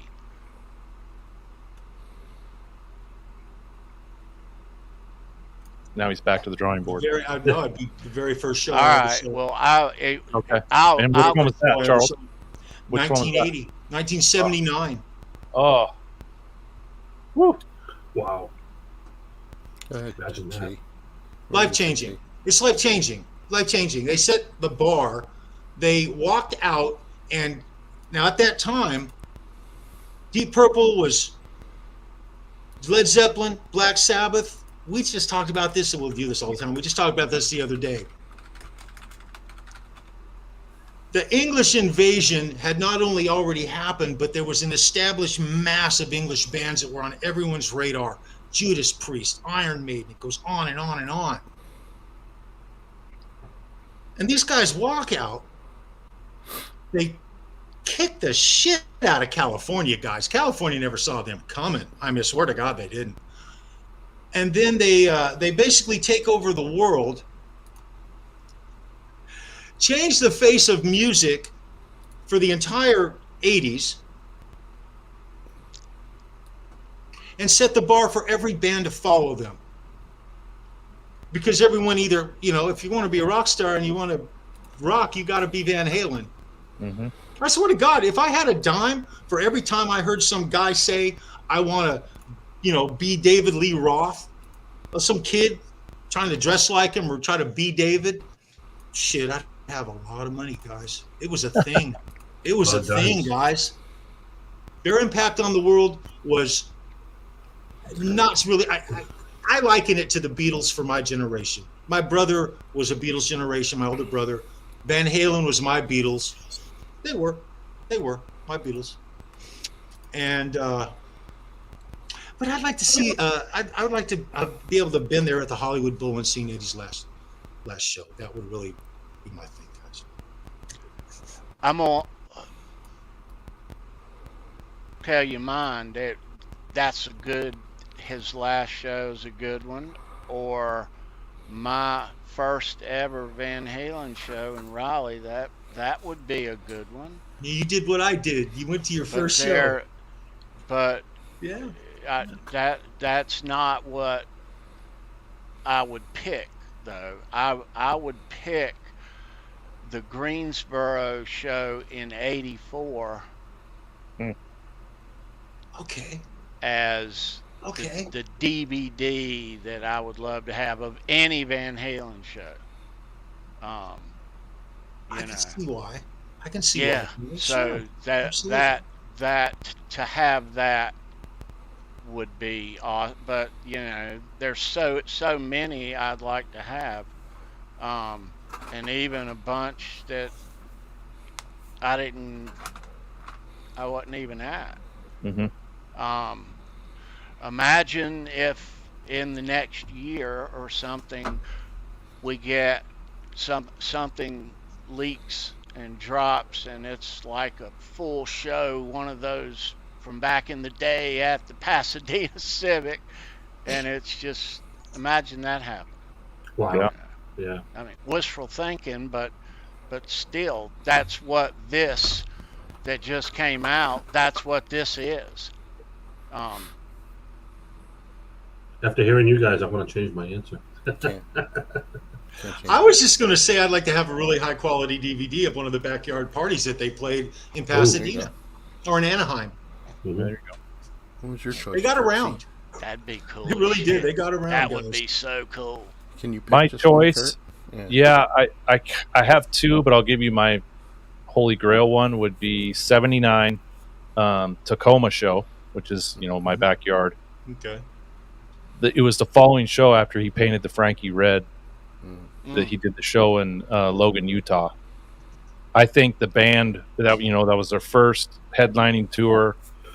I think '79 they were just really, really on fire. The footage I've seen of the '79 tour was dynamic. That's insane.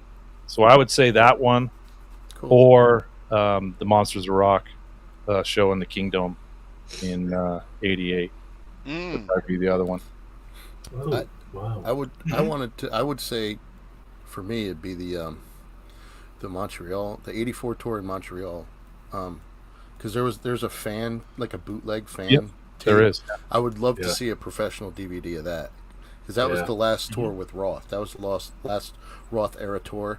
So, he knew he was going somewhat, so he left it all out there. But some of the clips that I've seen from that is fucking amazing. The stage setup and everything. So I would love to see that professionally done. I don't know. Yeah. Maybe it'll happen. I don't know. That was a couple days after my concert. John DeShane was at that Monsters of Rock at the Kingdom. Oh, wow. Oh, he was. Right on, John. Yeah. Did he take video? Yeah. Big old camcorder.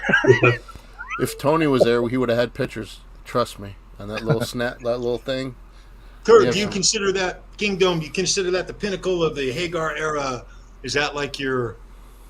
Well, the Kingdom was. I'm a big Seattle Seahawks fan, and my dad used to take me to football games there. Oh, it's got sentimental value beyond just. Yeah, I got you. And Metallica, Dokken, and of course Van Halen. I became a Van Halen fan in '85, '86. So right around that era, it would be great. Yeah, I hear you there. Yeah. So we all pretty much went back to like our first Van Halen show. Yeah. Kind of. I mean, it was either Eddie's last would have been great, but yeah. I'll take the LA Forum, dude. On fire. Holy crap. My first Van Halen show was '95, and I was 17. So What an impression. I didn't really get to go to concerts when I was younger. I had older brothers that would go, but I didn't either. Yeah, so 17 was my first opportunity, but I'd been a fan since I was 9 years old. And I'm a youngin', I'm in my mid 40s.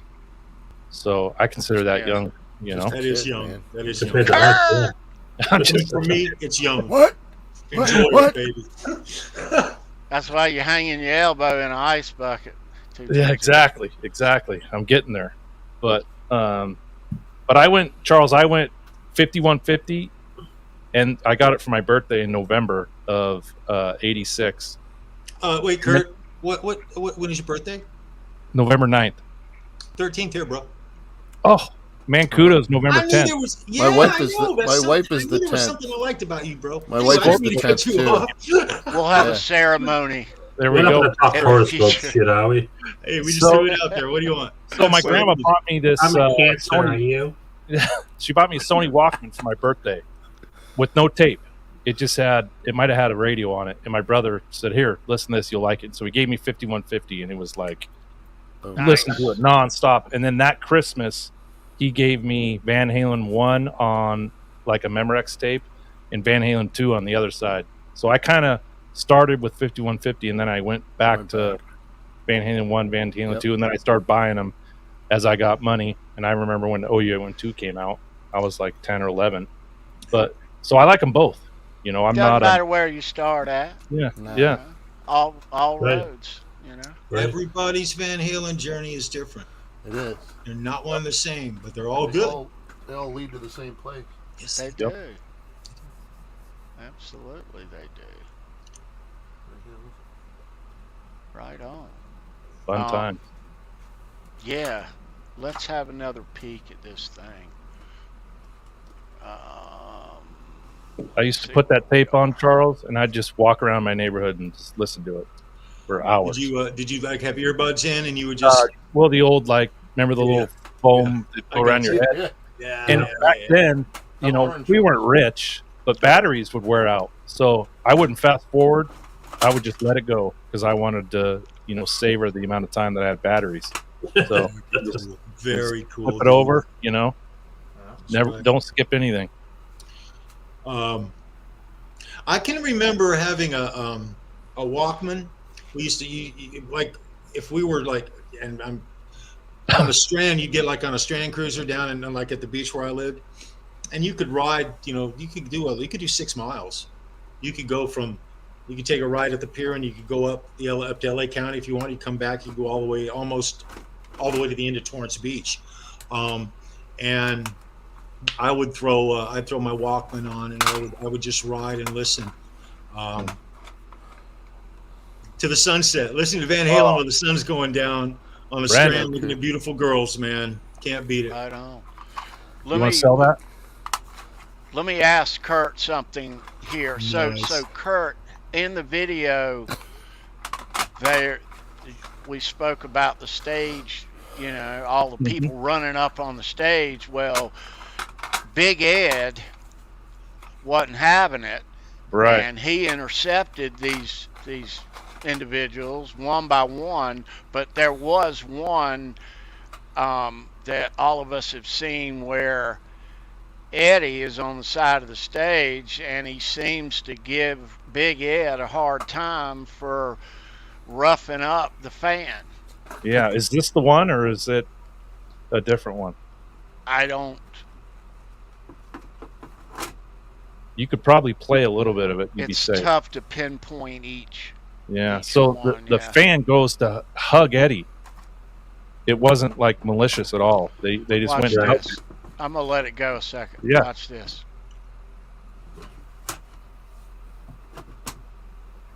That's not the one. No. That's not it. Let me see.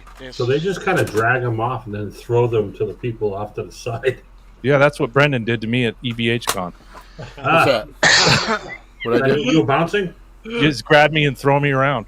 I did. Nice. I did a big giant bear hug. His feet came off the ground. All the change went out of his pocket. But it's like, if they're not causing any trouble, I understand there's a safety issue, and these bouncers probably have one job to do. Yeah. But I think Eddie was like, "Hey, like, take it easy," you know. Yeah, if the fans are not messing with, like, you know, they have pedals up there and things like that, as long as they're staying clear of the tools they're using to put on the show, and they're literally just showing love, which a lot of these guys are. I saw lots of love. In fact, until I see the bottle incident and Dave stops the show, Yeah. which is early on in this. It's quite early on. I mean, that's how Watch it this. works, you know? Well. And these fans have been there all day too, you know. Exactly. So Look at that. And that kid was just really excited. Right. Dave looked He was happy. really excited, you know? Yeah. I mean, how often do they get to see Van Halen? Right. Or those cheeky shorts that Ed's wearing. Those were the thing, guys. Those were the thing. I'm sorry Just to say. laughing. Watch the next part. Watch Eddie. Watch the exchange.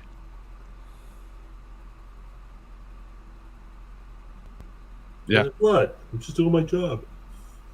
Yeah, there you go. Man. Got it. Guy looks like my Uncle George, the bouncer. Yeah, he probably said, "Hey, take it easy." Yeah. Ed Anderson looks like your Uncle George. Not Eddie, the bouncer there. That dude. That's my Ed, that's George. Ed Anderson. That's Ed Anderson. Yeah, Yeah. Ed looks like my Uncle George. So Kurt, the story is that some guy had this, and he ended up making DVDs to a few people.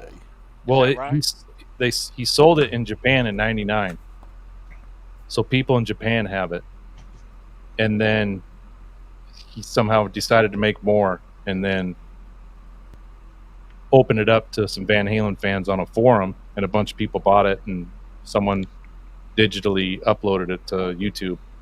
And so now we're looking at, you know, like probably this one's probably like a third generation upload.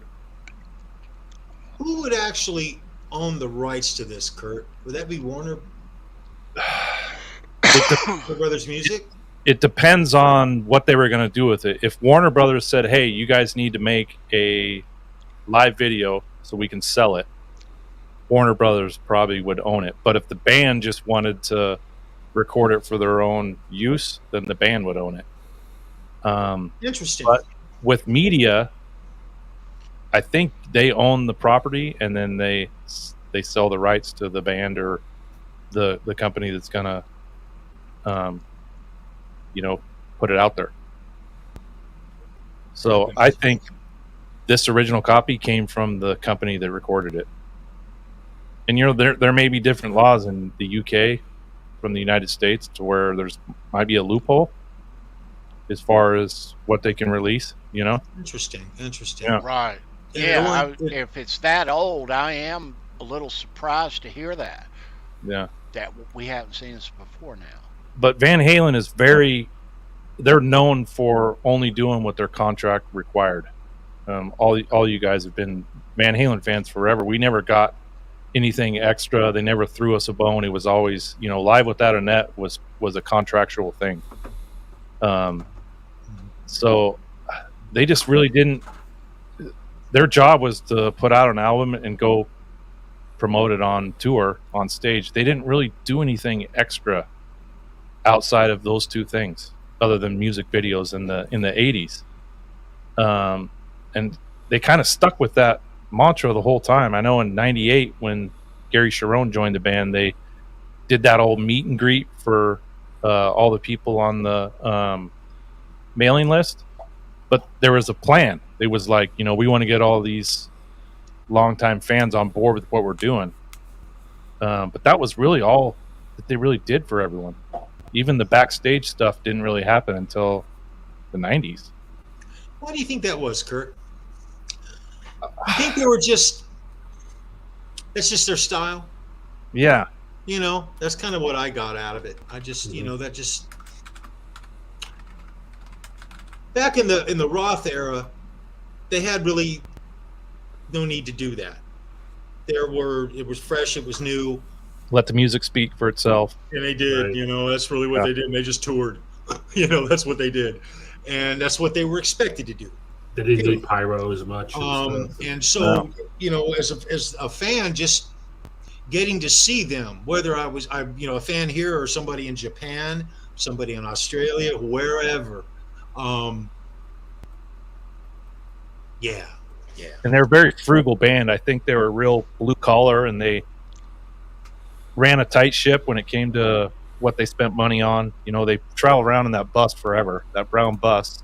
They had their own merch company that brought in some money, and maybe they were just content with the money that was coming in versus trying to go out and do the extra stuff. I don't know. How many of Eddie's cabs were fake? Were they all hooked up? There's one mic'd in the corner, but it's not a Marshall. So I don't know. It could be mic'd backstage. Okay. Charles, you may know the answer to that, but I do not know the answer to that. All they those change cabs this up year to year. So this specific year is different than. Yeah. I know the Fair Warning and the Diver Down cabinets were the same. They just painted them the next year. Okay. But he might have started micing his cabs backstage around this time, where before he would mic them on. Yeah, he would mic them up on stage earlier on. But there is a mic in the corner, and you can kind of see him messing with it at the beginning. So I don't know. Oh, all right. There's Greg right there. Yeah. That's a great view. The Simmons drum toms and the triggered bass drums as well. He had to pull out the pliers for that one. He tightened it up. In the shot before, a good shot of his rig too. And the set list. And the set list beside it. Hanging there. Yeah.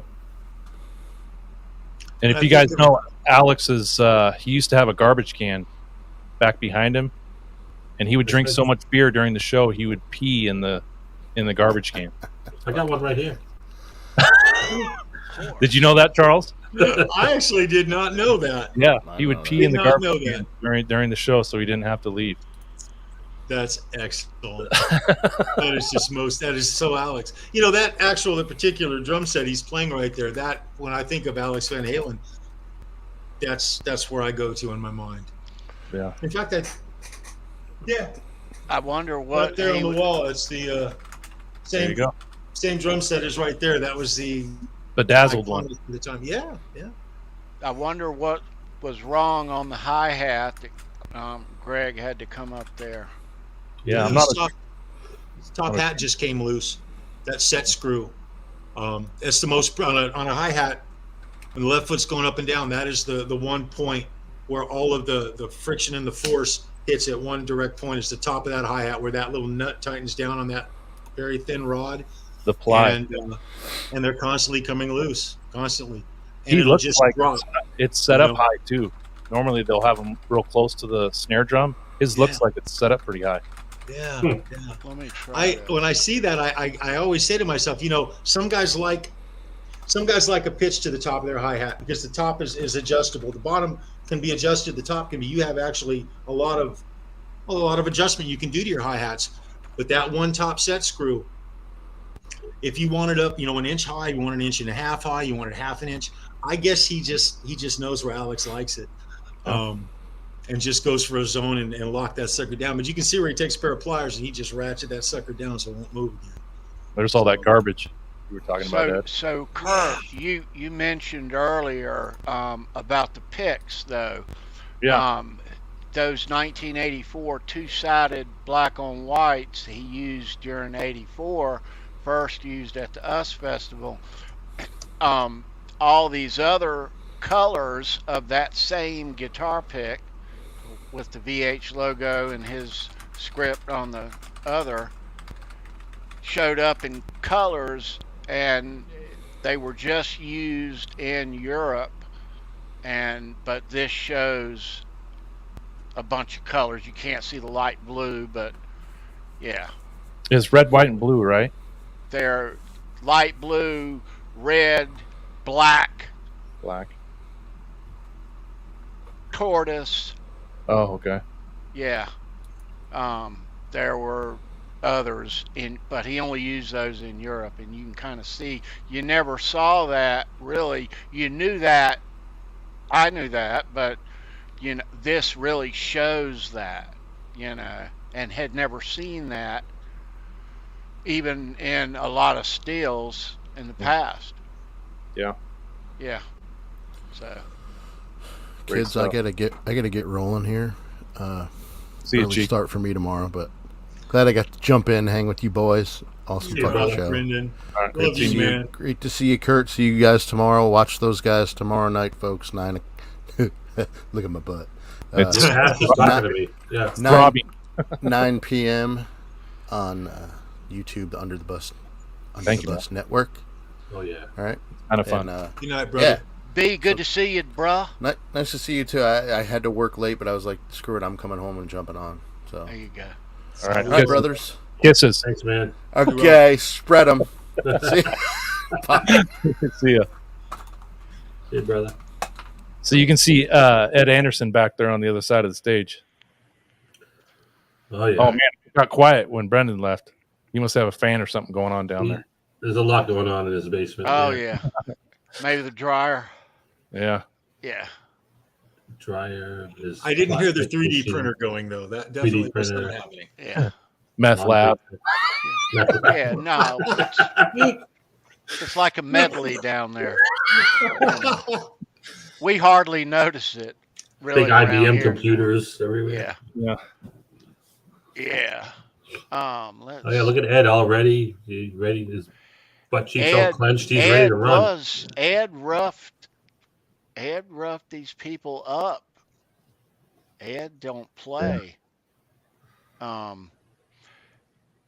Yeah. And did you notice too, Kurt, that at the first of it, when they're down on the grounds on the grass, about to walk up the stairs, there's people around, and a couple of them are trying to talk, and Ed kind of moves in and is like, "Don't Push 'em talk to over. them." Yeah. Yep. And David Lee Roth was the only guy that was escorted up the stairs onto the stage. Did you notice that? Right. Yeah. Yeah. And didn't Ed go with Dave to the jungle? Yeah. He did. Yeah. Yeah. He's chief of security, but he's Dave's personal bodyguard Yep. in those days.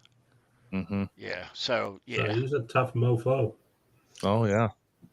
But yeah. His is the book I want to read, you guys. It is surprising, though. I was kind of surprised. It was nothing a long time ago to see girls hop on stage, but by the mid '80s, it kind of got less and less and less at rock concerts. At least the music we like, right? Mhm. But I was surprised to see all these people hopping up on the stage, and not just girls. I just had a flashback to Slippery When Wet, Bon Jovi.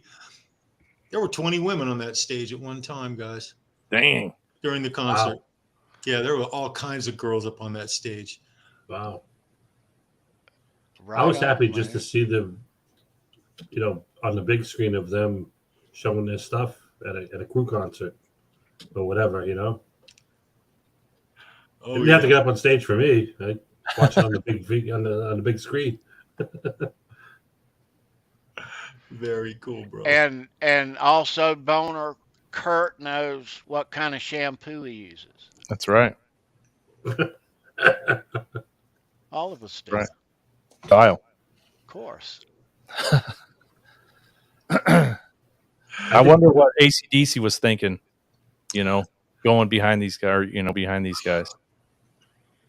Well, at the time, what did AC/DC have going on for them? Their set, that was, What was their good too. latest in '84? What Razor's Edge? No, that's later. I don't even remember what AC/DC had going on in '84. It wasn't far past For Those About to Rock. Oh, okay. Yeah, I was just going to say that, Tony. Yeah. And they had enough hits. I mean, they obviously that's hell why yeah. they had. So- They were huge then. Huge. Yeah. They really had no reason to. They're pretty rude to Van Halen. Yeah. They that's were right. both Malcolm and Really? and his both Malcolm and Angus. You can see that arrogance. We were talking about it earlier. You didn't see it from Tony. You didn't see it from Neil. Angus had no reason to be threatened. I mean, I guess, well, it's tough watching Eddie Van Halen just to hand you your hat. And he's not doing it to be an ass. He's just being Eddie. Some people just didn't take it as well as others. Eddie loved AC/DC. Yeah. And that's the thing that really, there's a video. It's just funny. I'm thinking about it now. There's a video on YouTube they ask Eddie what he thinks of AC/DC, and they ask Malcolm and Angus backstage at a concert what they think of Edward. And it's very contrast. They act like he doesn't exist. Eddie who is what Malcolm says. Edward who? Wow. I find that. That's a shame. I find that kind of a shame. I really do. I hold AC/DC in massive esteem. One of the greatest all-time 5 greatest rock shows I have ever seen in my life was for those about to rock. It was fucking within 8 months of this. Yeah, 9 months of this, I believe. We're talking about the 84, the pinnacle. That wasn't it 84? Flick the Switch was 83. Was That's their right. last? That's Yeah. right. Okay. You're right. All right. You're right. Which didn't have a lot of hits on it. Notice the smoke back there, the fire. Yeah, I noticed. Yeah, that. and it kept growing. Every Yeah. time I saw it, I'm like, oh, somebody had a bonfire going. I like how Dave stuck his microphone in his pants when he wasn't using it. Did you guys notice that? He did that often. Stick it right in his waist. That's Dave rolled up that shirt at one point toward the end. It almost looked like a women's sports bra. Right. But at least he had room to run on the sides, I mean, the stage was small. Yeah, that's a great shot. I think I counted 5 flying eddies in a row on one of the songs. I forget which one it was. Yeah, where they were behind him. Yeah, they were behind him. Yep. Yeah.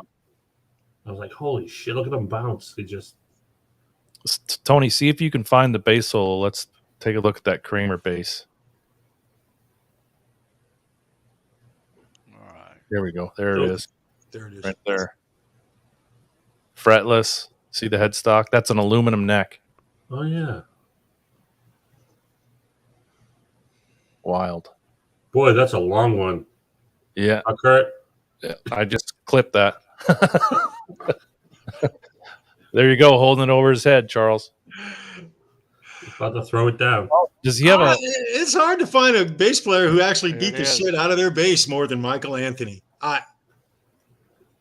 I'd roll my ankle if I jumped off the drum riser to land on that thing. I remember the first time he just launched it off. He went up on the top of the stacks and he just launched it off during his bass solo. My God, man. Nobody had ever seen anything like that before. They'd never heard sounds like that before. Mike's the man, dude. Well, I'm sure Jay Turner was loving this. Yes, he was. This is Jay's stuff right here, guys. Right? Yeah, dude. See, there's something hanging from his headstock. I don't know what it is. Yeah, what the hell is that? Jay? It starts flopping around after a while. I thought it was maybe a 5th tuner that broke, but that's a 4-string. Right. I don't know if Jay noticed that or not. This is the type of stuff you can pick up on that, we didn't know 4 days ago. CSI. Yeah, exactly. VHCSI. And he ripped his pants too during this solo, which I don't know if you can see it, but I'm not looking. Yeah. Let's find it. How did you know that? Just reading, I frame think. By frame? Maybe right there. He's like, ooh. Yeah, the boner jam thrust. Man, what is that hanging off the end of that headstock? I don't know. How big is it? 5x7? I don't have 5x7. Could you make it bigger? Oh, man. It's growing. Look. I'm not looking at the chat, guys.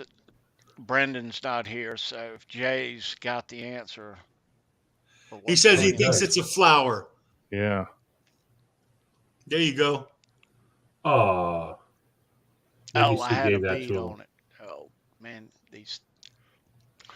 So R2R3 says he ripped his pants during the solo. there it is, kinda. That's an R5 locking nut coming out of his pants. Nice. Oh, look at this. There's another outfit change. Hey, Yeah. how many people is that supposed to be? It's more than 65,000, you guys. They said 65,000, but That's incorrect. I'll look it up on the interweb. They pan out there often in a lot of crowd shots, but it is just left to right, as you see there on the left. At the very beginning of this, like that on the right. You can look over Edward's shoulder when they first come and pan, where you can see through from where they come up the stairs and they're looking across and looking off the stage. That crowd is big, man. It says 65,000. Yeah. Wow. Yeah. I'll be honest with you. I think that's incorrect. That's Yeah, more and than 65,000 Could people. be. That's It more looks than like a flat 65,000. surface. It's So a half mile deep and a quarter mile wide. 60, maybe a few less, and a bunch more that got past Charles Green at the game. 100,000 people, 90,000 people will fit into the LA Coliseum. Okay. For, the field covered and most of the seats covered, 90,000 people. So that looks to me like at least a couple of LA Coliseums. So let me ask you this, Charles, and we really hadn't ever really spoke about this, but we see Big Ed Anderson roughing these fans up, dragging them off the stage away from who they're supposed to drag them away from. Yeah. In your time doing that kind of stuff, did you ever rough anybody up? So Maybe there was a couple times. Well, he's acting like there was a lot. Like he's a United States bouncer on a stage. He's bouncing like he's in LA. He's bouncing like he's in somewhere in the States. Chicago, yeah. He's getting physical. You saw him, and he's not the only one. If you watch this through, there's 3 or 4 guys who are bouncing, and they are getting very physical and basically they're throwing their arms around these people and picking them up to where their feet can't touch the ground, and they are just manhandling them off the stage. I've been in a lot of that kind of stuff, a lot of punk shows. I did a show with the Damned, and they were coming up on this. In fact, I've seen it to where there were 5 to 6 kids running across the stage simultaneously, where it was almost like just a gang run onto the stage. And they would basically come on the stage, and some of them would just up there just to wave and scream and say hi to the crowd and jump back off. That was the thing. You let that go on. If it's not a problem, you don't want to stop that, because that's the crowd interacting with the band. If the band doesn't mind it, you let it go. Yeah. But rock and roll varies, and crowds vary, and clubs vary. Noel was notorious for hiring ex-policemen for their security. Well, and early on, he would give them police belts with nightsticks, flashlights, and handcuffs. I carried handcuffs. I was allowed to do that in the club. We all had a set of handcuffs because there were many times we had to hold someone for the police. It happened. I had a mag light, a 3-cell mag light that I kept in my back pocket. Sometimes I would throw it down the back of my pants and just have it with me. But Charles, you have to intercept that running fan before he gets to that artist you're paid to do. One time during I think I told you the story about the Wendy O. Williams Plasmatic show where she went off the stage. The guy spit on her. She went off the stage and was beating the guy, just bludgeoning him with her microphone before the bouncers could pull them apart. And she came back up to the stage. During that show, I came down onto the stage, and after that occurred, I stayed on the stage right off to the left-hand side, if you were watching, right at the stairs as they went back up to the catwalk. And a guy came across the stage, and he tried to grab the microphone. And I grabbed him by the back of his shirt, and he went off the stage, and I had his shirt in my hand. It ripped right off his body. And I remember looking at the shirt and looking at the crowd, and the crowd was laughing at me. And I took the shirt and wiped the sweat off my face, and I threw it back at the crowd, and went back over to my place and just kept doing it. So that it's a reoccurring thing. That's great. At the Forum one time, we had to take a guy out. He was standing. It was like the 18th row, center stage. What was this for? It was for Dio. It was during Dio. Killer Dio show.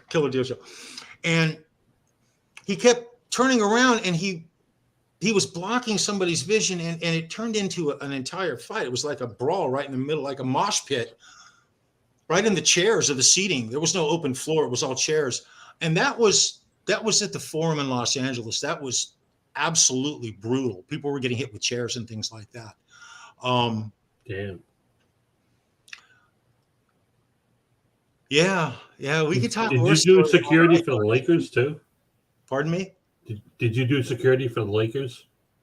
No, I didn't do sporting events so much. Just concerts. All right. I did a couple of shows at the LA Sports Arena. That's a Rose. For the Clippers. I don't know if you remember the Clippers. Yeah. But I did do a few shows at the Sports Arena for the Clippers. There you go, Tony. Okay. That's a Rose. Someone must have thrown it on stage. Rose, there you go. Nice. Or someone gave it to him, and that was his thing. Oh, all right. Now we That's know actually the really mystery. cool. That's really cool. That was from Lewis. Lewis sent that. Oh, okay. Sorry, Charles. Very. Oh, you're good, brother. Right on. So, yesterday I got an image of. Let me show you this listing. I got an image of this bass right there. There you go. Look at the price. Whoa, 2,600. And that's what Mike trashed. Oh, shit. Yeah. That's wow. Yeah. Wow. I only saw that version of the 6-string guitar just a couple of times in the clubs when I was young.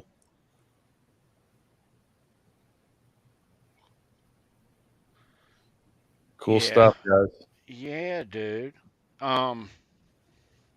Yeah, I'm sure that we'll watch it forever now. I mean, this is lovely. A lot of the songs, like we said, it's not continuous. It's chopped, but it's all great. There's a couple songs where they start at the beginning of the song and cut right into the end. But you see the before the show, the backstage stuff, and you get a bird's eye view on the stage, the gear. Yep. And we'll talk more about this. Everyone will. This is ongoing, isn't it? There'll be a lot of angles. I'm sure there are people talented enough to, like Kurt was saying earlier, to synchronize the audio with the video and actually put it in order too. Like because there's some, back and forth, but right. And you don't get every song, full, whatever. But whatever's there, I mean, at least put it in order and sync it with the soundboard recording. That'd be cool. That'd be amazing. So, Yeah. you video guys out there, anybody in the chat, they can do that. That'd be great. We appreciate all the new stuff that we see, the 79 Selling Arena stuff that came out, but anything from the 1984 tour, but this was a important date in history anyway. Mm-hmm. But dude, this is glorious. This is as good stuff as I have ever seen, and this is We're talking about the days when Brian would put Angus on his shoulders and run to the 50-yard line and then run across the 50-yard line of the stand of the, wherever you were seeing them. Go across and then all the way back, right back up on stage. That is no easy feat, even though Angus isn't the hugest guy in the world, but still, it's like putting a 125, 30-pound bag of cement on your neck and then running a marathon. That's crazy, man. That's crazy. I got to see that a couple of times. They can't do it anymore. They're too old. Mm-hmm. The other ironic thing is they closed the last show with Happy Trails, and they closed the last song on this show was You Really Got Me. Oh, no kidding. Yeah, their very last show with David Lee Roth, the last song they sang was Happy Trails. And David said, I'll see you guys in 1985. And that never happened. Not with you. Yeah. Yeah. Did they do like Growth and they ain't talking about love? And No. They ain't talking about love. They did. Yeah. That's the one song that's been on every Van Halen show through history. Right. History. Yeah, the only one, right? The only one. It's not on this video, though. Yeah. No, but it's on the set list. Yeah. They played it. They did play it. It's just not on the video. Yeah. That was their encore during '84. That Happy Trails and Growth. So let me say this: reading Noel Monk's book about this particular show, Ed had a moment. We'll say that's not what Noel said, but Ed had a meltdown thing after the show in the trailer, his trailer, and he was not happy with his rig that night. There were issues there. He was not happy with the bass side on stage right over there on that side, and I don't know what else, but there, yeah. It got out of hand to the point where Valerie left. She felt unsafe. Guys, that's what I meant in the beginning of the show when I was talking about I saw tension and there was something was not quite right. That's what I meant. That's kind of what I'm talking about. There was a separation. Dave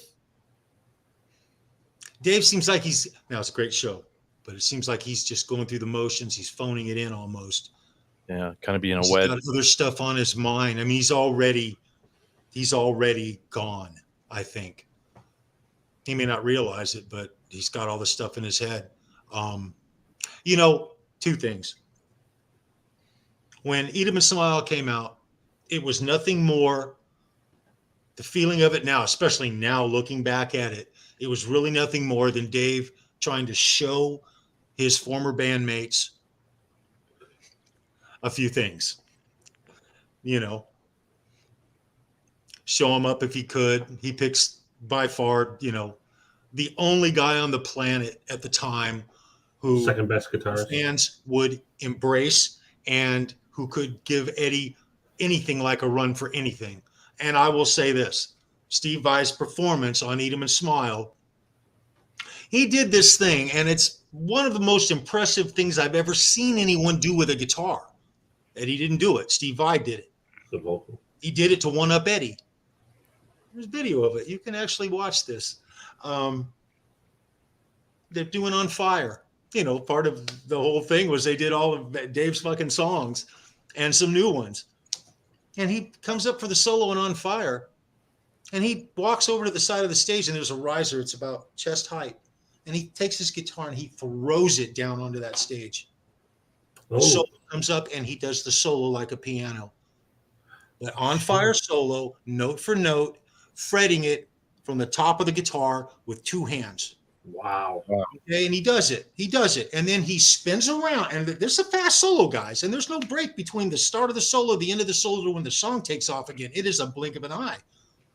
And he grabs that guitar and he spins around and he throws his arm through that strap and he strikes that next note like it was nothing. And that's the most impressive thing I've ever seen Steve Vai do. Damn. Mind-blowing. But Steve was one of the guys in the camp where he respected Eddie. Steve never disrespected Eddie. He did definitely, when he was interviewed, he always made it a fact to say, look, I'm here for myself. This is me. I'm not here to one-up anyone, especially when people were asking him, what's it like trying to fill Edward Van Halen's shoes? He didn't fill Eddie's shoes. He appeased Dave's project. That's kind of what it was. The whole time I watched that show, all I could think of was, why is Eddie not up here with Dave? Why am I not looking at Michael and Alex? What the hell is going on? It was not his best work, in my opinion. I mean, there's some people who love it. Just personally, I'm talking. Like an alternate universe. Within a year of that, he was with Whitesnake, and they were opening for the crew for him. Let me shows I ever saw, but Steve Vai was on point for Whitesnake, and it was a good vibe. Let me roll back to this video here, if you don't mind. I think that this video, the music and the show, what we saw of it, we didn't get to see the whole show on it, but what we saw was as good as Van Halen ever was, in my opinion. I agree with that. And that's why, to me, this is gold. Yeah. I love excited Tony, you guys. When this came out, he got real happy, man. He's been riding a wave of absolute giddiness for days now. It's been really cool. Well, really cool. I mean, this is as good. It's one thing to have something from '79 come out, this much of something, or one from even Fair Warning, like that. But what leaked, however it got here, thank you, is as good a Van Halen footage of that band that we are ever going to see. We might see a complete show or whatever in the future, but that is, if you didn't know how good they were, that's the top of the mountain right there. Right. There you go. And it's got an awesome perspective. It's, you get to see that. It's nice when you watch a show and you can actually see the distance from the front of the stage to the middle of the stage to the back where the drum riser is. You see the depth. You get to see. It was neat watching Dave from the side because you can actually see his moves. They don't look the same when you. It's different, yeah. Because when you're far away, you don't see the forward back. You don't. Right, really, it's cool. Well, those shots are so up close. Those 84 stages, and even the Europe modified one, they're so big. But being up close like that, Ross Halfin took a lot of the rock shots that we all know that were done in Europe. He's more over in Europe when Zlozauer was more over here in the States. But this is the up close stuff of everything, Eddie stuff, the bass, the keyboards, we get up close watching Mike play. Jump. I mean, damn, right beside him. I mean, that's incredible. Yeah. I wonder if the original Jump tracks was two. One was the bass keyboard track, and then one was the lead keyboard track. I wonder if on the actual album, if there's two tracks blended together, and he was having Mike do one of them. You never know. That's a good question. Yeah. It is. But Tony, I think I've said this on one of the HALENVILLE shows. I always thought in '82 when Diver Down came out and they did that tour, that was Van Halen ascending to the peak of their existence. In '84, they were very dynamic, but I think they were starting to decline as far as the camaraderie. Some of the performance was lacking if you read Noel Monk's book because of, chemical issues and a little bit of tension between the band. And that Diver Down tour, I think, was their best ever, in my opinion. As a fan, though, not seeing the back stuff, you would think that '84 was the pinnacle because, Yep. I mean, Biggest album. Jump was #1 and all that stuff, and yeah, but yeah, I think you're right. Yeah, '83 probably was. People give it a lot of shit because Diver Down wasn't everyone's favorite. No. Well, I'll say this: the guitar solo in '82, Night After Night After Night, was better than the guitar solo in 1984, Night After Night. You can kind of see where, Noel explained it out. Maybe it's bad manners to repeat it, but there's reasons why those solos in '84 weren't as good as '82. But as far as the overall, the band, where they were, where Dave was, that was the power of Van Halen right there. Ty Price, what's up, man? Hey, Ty. Hey, what's up, Ty? Good to see you, man. Right there. So what do you have for a video, Tony? What, Ed? When you going to show something? No. Oh, okay. Yeah, no.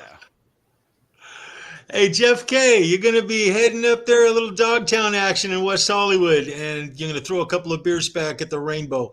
Have one for me, brother. Absolutely. Right on, dude. I'll be right back. Very cool, bro. Very cool. Great stuff, guys. This is very cool.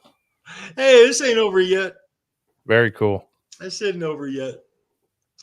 All right. So Kurt, I know I'm not going to forget, but I do want to say that, dude, it's great to see you, man. We're enjoying the UTB on Wednesday at 9 p.m. That's tomorrow night. Yeah. There you go, Charles. And, I'm sure some of the people in the chat or some of the people that watch this show later, that channel has been a blast. We're going on 14 months of doing it, and it's a show about nothing. We just get on there and speak our minds about what's happened through the week, what's going on. If there's gear talk, we'll talk gear, but it's kind of a loosey-goosey, fun hang. So it's about fun. nothing in particular, Kurt. Exactly. If some people ask, like, what's that show about? I'm like, absolutely nothing. Like, there's no theme. We don't want to try to corner the market with Andrew. Good or to whatever. See you, man. And what's up, Andrew? We're just having fun, and the three of us, including me, we have a blast. It's fun. Yeah, we enjoy it, dude. We certainly do. It's like a frat house. It's kind of just a bunch of good analogy, Ed. It's like that's a good analogy. Animal house. Well, almost. It is. A lot of us, as you know, it's no secret, we all, watched a lot of live streams here on YouTube in years past, so we know, what the history of Kurt is, and we all met over, at Johnny's. All of us did, of course. And Jay Hannon is a dynamic co-host. What a great hang with him. He's a professional. He's good at what he does. And, of course, I love Boner and Caleb. Those guys are great, too. And we all kind of give our different contributions to the show. But Jay, I didn't see him tonight. But There's Chris Hunter. What's up, bro? What's up, Chris? Jay does an excellent job, for sure. Does. Yeah, we've been watched. I've watched Jay for years, but it is good to see Jay and you guys back on the airways on Wednesday. Yeah. So yeah, that is so cool. Yeah. So thank you. Keith had a question. What does everybody think about the Jump music on Applebee's commercial? I posted it on Facebook. I thought it was fantastic that we're still hearing Van Halen music on commercials. Applebee's, huh? Somebody has to approve it. I don't know who did, but there's an Applebee's commercial about their nuggets, chicken nuggets, or whatever it was. It's been on TV quite a bit. I think Van Halen signed away some marketing rights to some of their music. Really? Back in 2019, maybe. Randy Price, if you're still in the chat, he knows a little bit more about it, but I think they signed off some marketing rights. I know they get agreements with stadiums and things like that to play Panama or whatever during a football game. Yeah, they not on TV. They can't though. That's the thing. Al won't. Right. Al Okay. won't sign off on that. Well, somebody did. Yeah. For that one, and that's I haven't seen a. I mean, when was the last time we heard a Van Halen song on a commercial, a national commercial? I know Nissan had the Panama one, and that was a long time ago. But I don't want to talk shit, but you guys saw the 2012 where they did the interview in black and white, the street. What was that called? Oh yeah. I love that. That was pretty cool. What was that called? Something street. The downtown sessions. Sessions. There you go. 2012. It seemed like Alex still had a lingering issue with Warner Brothers, and whatever happens with their music, there's always a split. I'm not sure exactly what the percentage is, how much the band gets, how much Warner Brothers gets, but I almost wonder if he's like, I don't want to give them any more coin, but I'm just speculating. I don't know, but that's They've had what the right to keep what's theirs their entire career. Yeah. And I think really this new release of the Sammy era stuff, I think he probably held on with tooth and nail to avoid doing it. And finally they just said, hey, we're doing it. It's kind of just the history, what you've seen with him. I think that's the writing's on the wall, but we may never know. Yeah. So Al's still got to write a book, you guys. There's a book from Al here coming out that we all need to see. I don't know. He's pretty private. I don't think he would ever. That's what I'm saying. I hope so. After Europe, there, the only thing left was the Hot for Teacher video. Yep. Yeah. Crazy. And I think they did some sort of music awards that they showed up for, but that was it. Yeah, they did. And they were incredibly disconnected. Yeah. Yep. Almost sarcastic to one another. Dave was being very sarcastic, and he had already put a ton of media out there about all of his plans and things. It was a really lousy time for Van Halen fans. Yeah. Guys, we are going to wind things down here. This has been really fun. Great conversation about this new video, and all of us are in awe about it. Yeah, it is a lot to take in. Tony, I see Boner wrote in the chat. Are you being serious, Boner? You heard Valerie's going to write another book? Is that what you're talking about here? You're not being serious. You're being absolutely sarcastic. Okay, I get it. That's why we love you. Right on, brother. Yeah, of course. All right, guys. Chris Hunter asked the question, when would the Hot for Teacher have been filmed in comparison to the Donington show? So there's September 2nd was the last show of the Monsters of Rock run, and the Hot for Teacher after it. Yeah. I'm thinking it was September, October. Yeah, like 2 months, right? Yeah. 2 months. That's what I'm thinking. Yeah. But that was it. It's a shame that we couldn't have imagined the music that Van Halen put out with Sammy and imagine the music that Dave did. Let me Freedom and Smile, and imagine what the next Van Halen album would have sounded like. Hot for Teacher single came out in October. So I'm sure the video came right at the same time. But I put in the chat there, Randy Price says Atlas Publishing handles all Van Halen marketing. They signed it over in 2015. Oh. Wow. Huh. You know, there's so many hands in their music. There's so many hands in it. Alex can't sit on something that's not completely his forever. Right. So if something gets flagged on YouTube, it goes to Atlas Publishing as the owner. Yeah. So See you, Boner. See you, dude. Love you, man. They don't And I own the wanna thank- catalog, though. It's not No. like Van Halen's sold the catalog.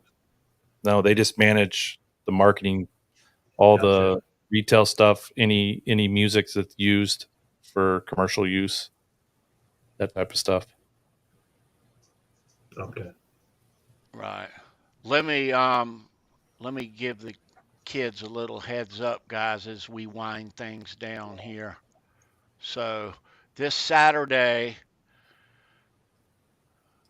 we're going to be back here 9 p.m. for Show Me Your Pick. We're talking Green Day this week. Actually, a really good live band, man. They're Yeah. cool. That'll be Saturday right here.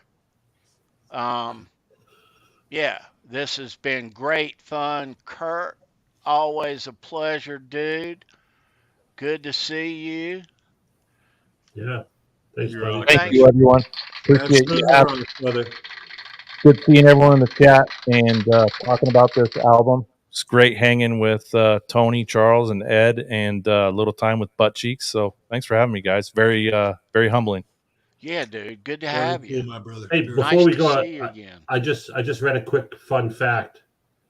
It says that Van Halen, this is from the Van Halen news desk, they actually played Hot for Teacher at the Donington Festival. Yeah. Yeah, it was in that video. That's the Yeah, it's in second the Is video. it in the song. video? Yep. Yeah, Yeah. second song. But the single, Song. came I was out- going to say third, but second song. You're right. the actual single release came out in October. After. Okay. Yeah. Gotcha. Yeah. All right. So, all right. Okay. Wow. All right. How did I miss that? Yeah. That's always number 2. Right in. Tune Up. You can hear them tune up after Unchained. Hmm. Yeah. Oh, yeah. All right. Then the drum solo. Okay. We are going to bounce. We are. Any last words there, Charles Green? First of all, it's been an absolute pleasure having Kurt and the guys from the Underbus Network on our show. I truly do love these guys. Guys, this is Halenville. Around here, it doesn't matter if you go north, south, east, or west. Every road is going to lead you straight to some Van Halen. Have a great week. Do something nice for somebody for no reason whatsoever. You will feel better about yourself. And rock on, guys. Love you. Be well.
Too funny.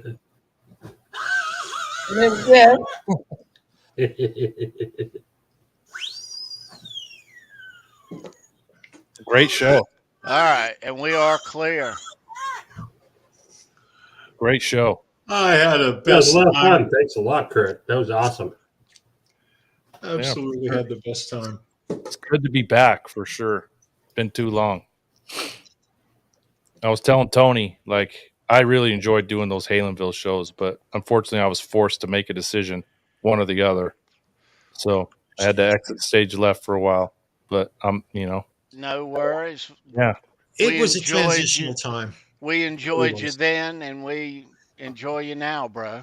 Yeah. So Just right don't want on. you to take personal, feelings about it because it wasn't personal.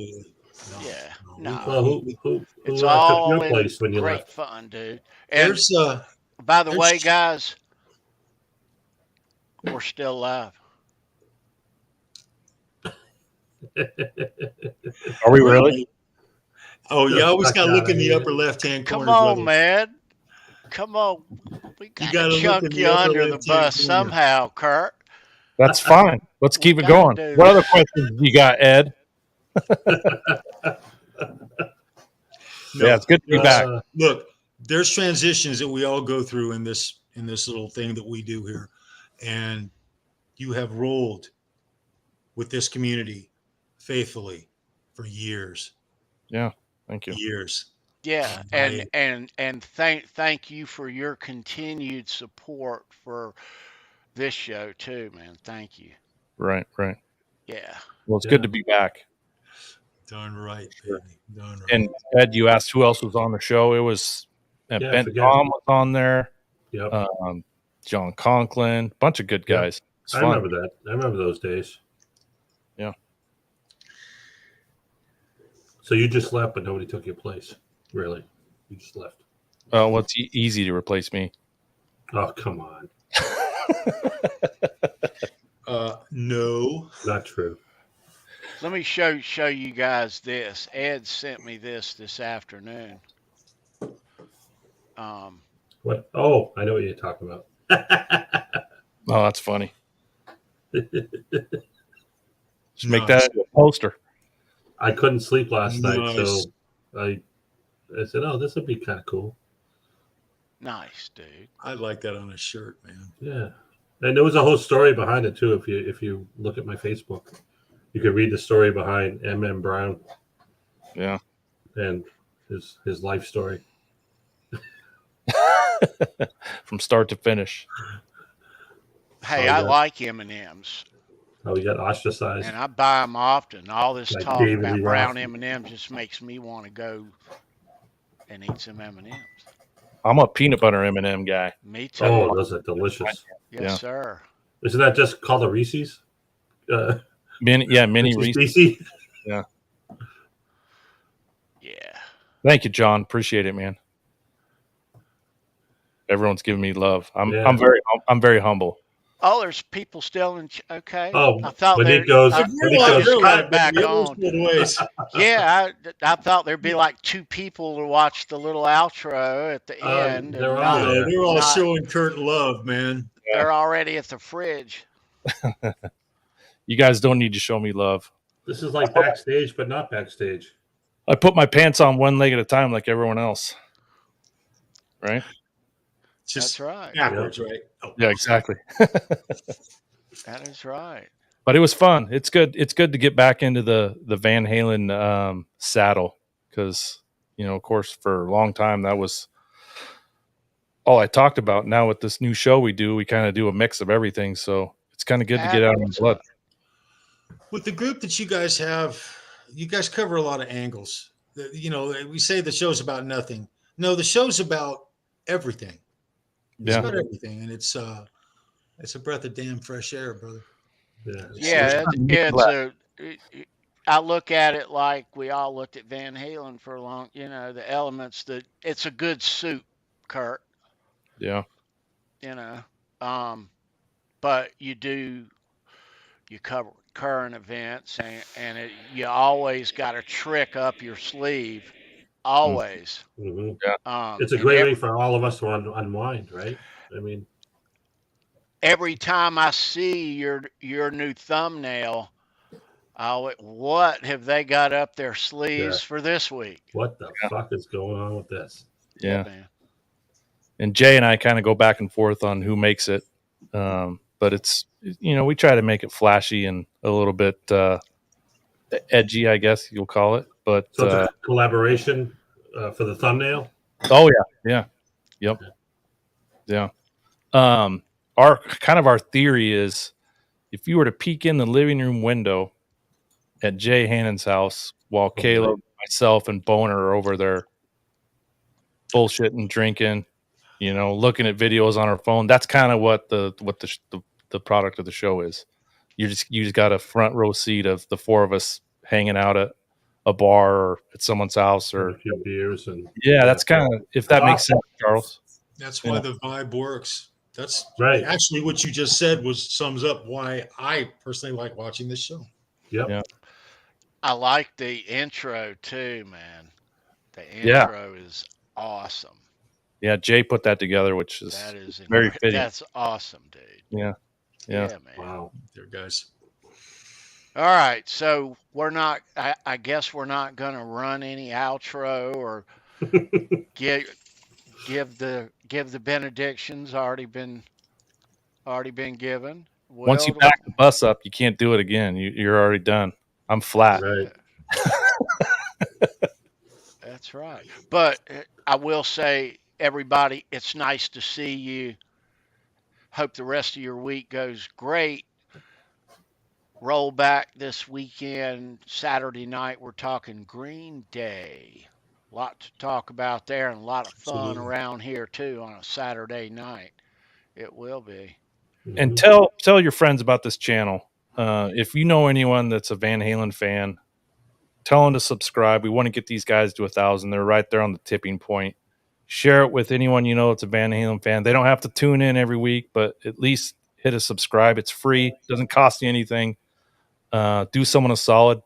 Tony's been doing this channel for a long time. He's doing it the right way. He puts in the work. He's very consistent.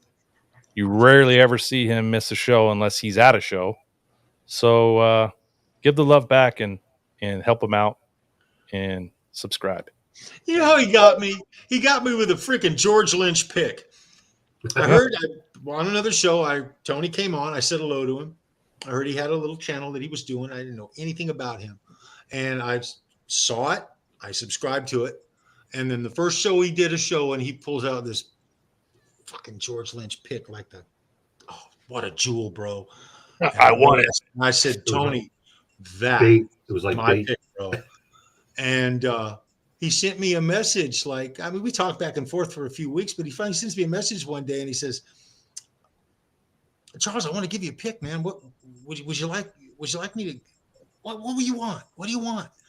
And I said, man, anything John Sykes or George Lynch. And he immediately's like, I take you for a Van Halen Eddie guy. And I'm like, well, I am, but I really love George Lynch and John Sykes too, And I saw that it was all about that damn pick he showed on the show. And that's how Tony got me, you guys. And then he sends me, I got a freaking pick collection from Tony, you guys. All right. Cool. He's hooked me up big time. Awesome. And I can't say. So that's where you came from. That George Lynch pick. Yeah. All right. Well, I was kind of glad that you wanted a George Lynch pick. And you hooked me up, man. Not my Van Halen pick. Guys, I got some picks from Tony that are just, you all would want them. You would all want them. You really would. He's a great guy. That's cool. All right. You're making me blush. Thank you. What do you want? Thank you for the love. All right, guys. We are going to, I'll see you guys later. Going to bounce. We are. But Kurt, again, thank you, bro. Good to see you, everybody. Right there. Peace. We're going to bounce. I'm going to just cut it off. No outro. How about it? All right. See ya. Bye. Bye-bye. Later. Gator. You will, guys.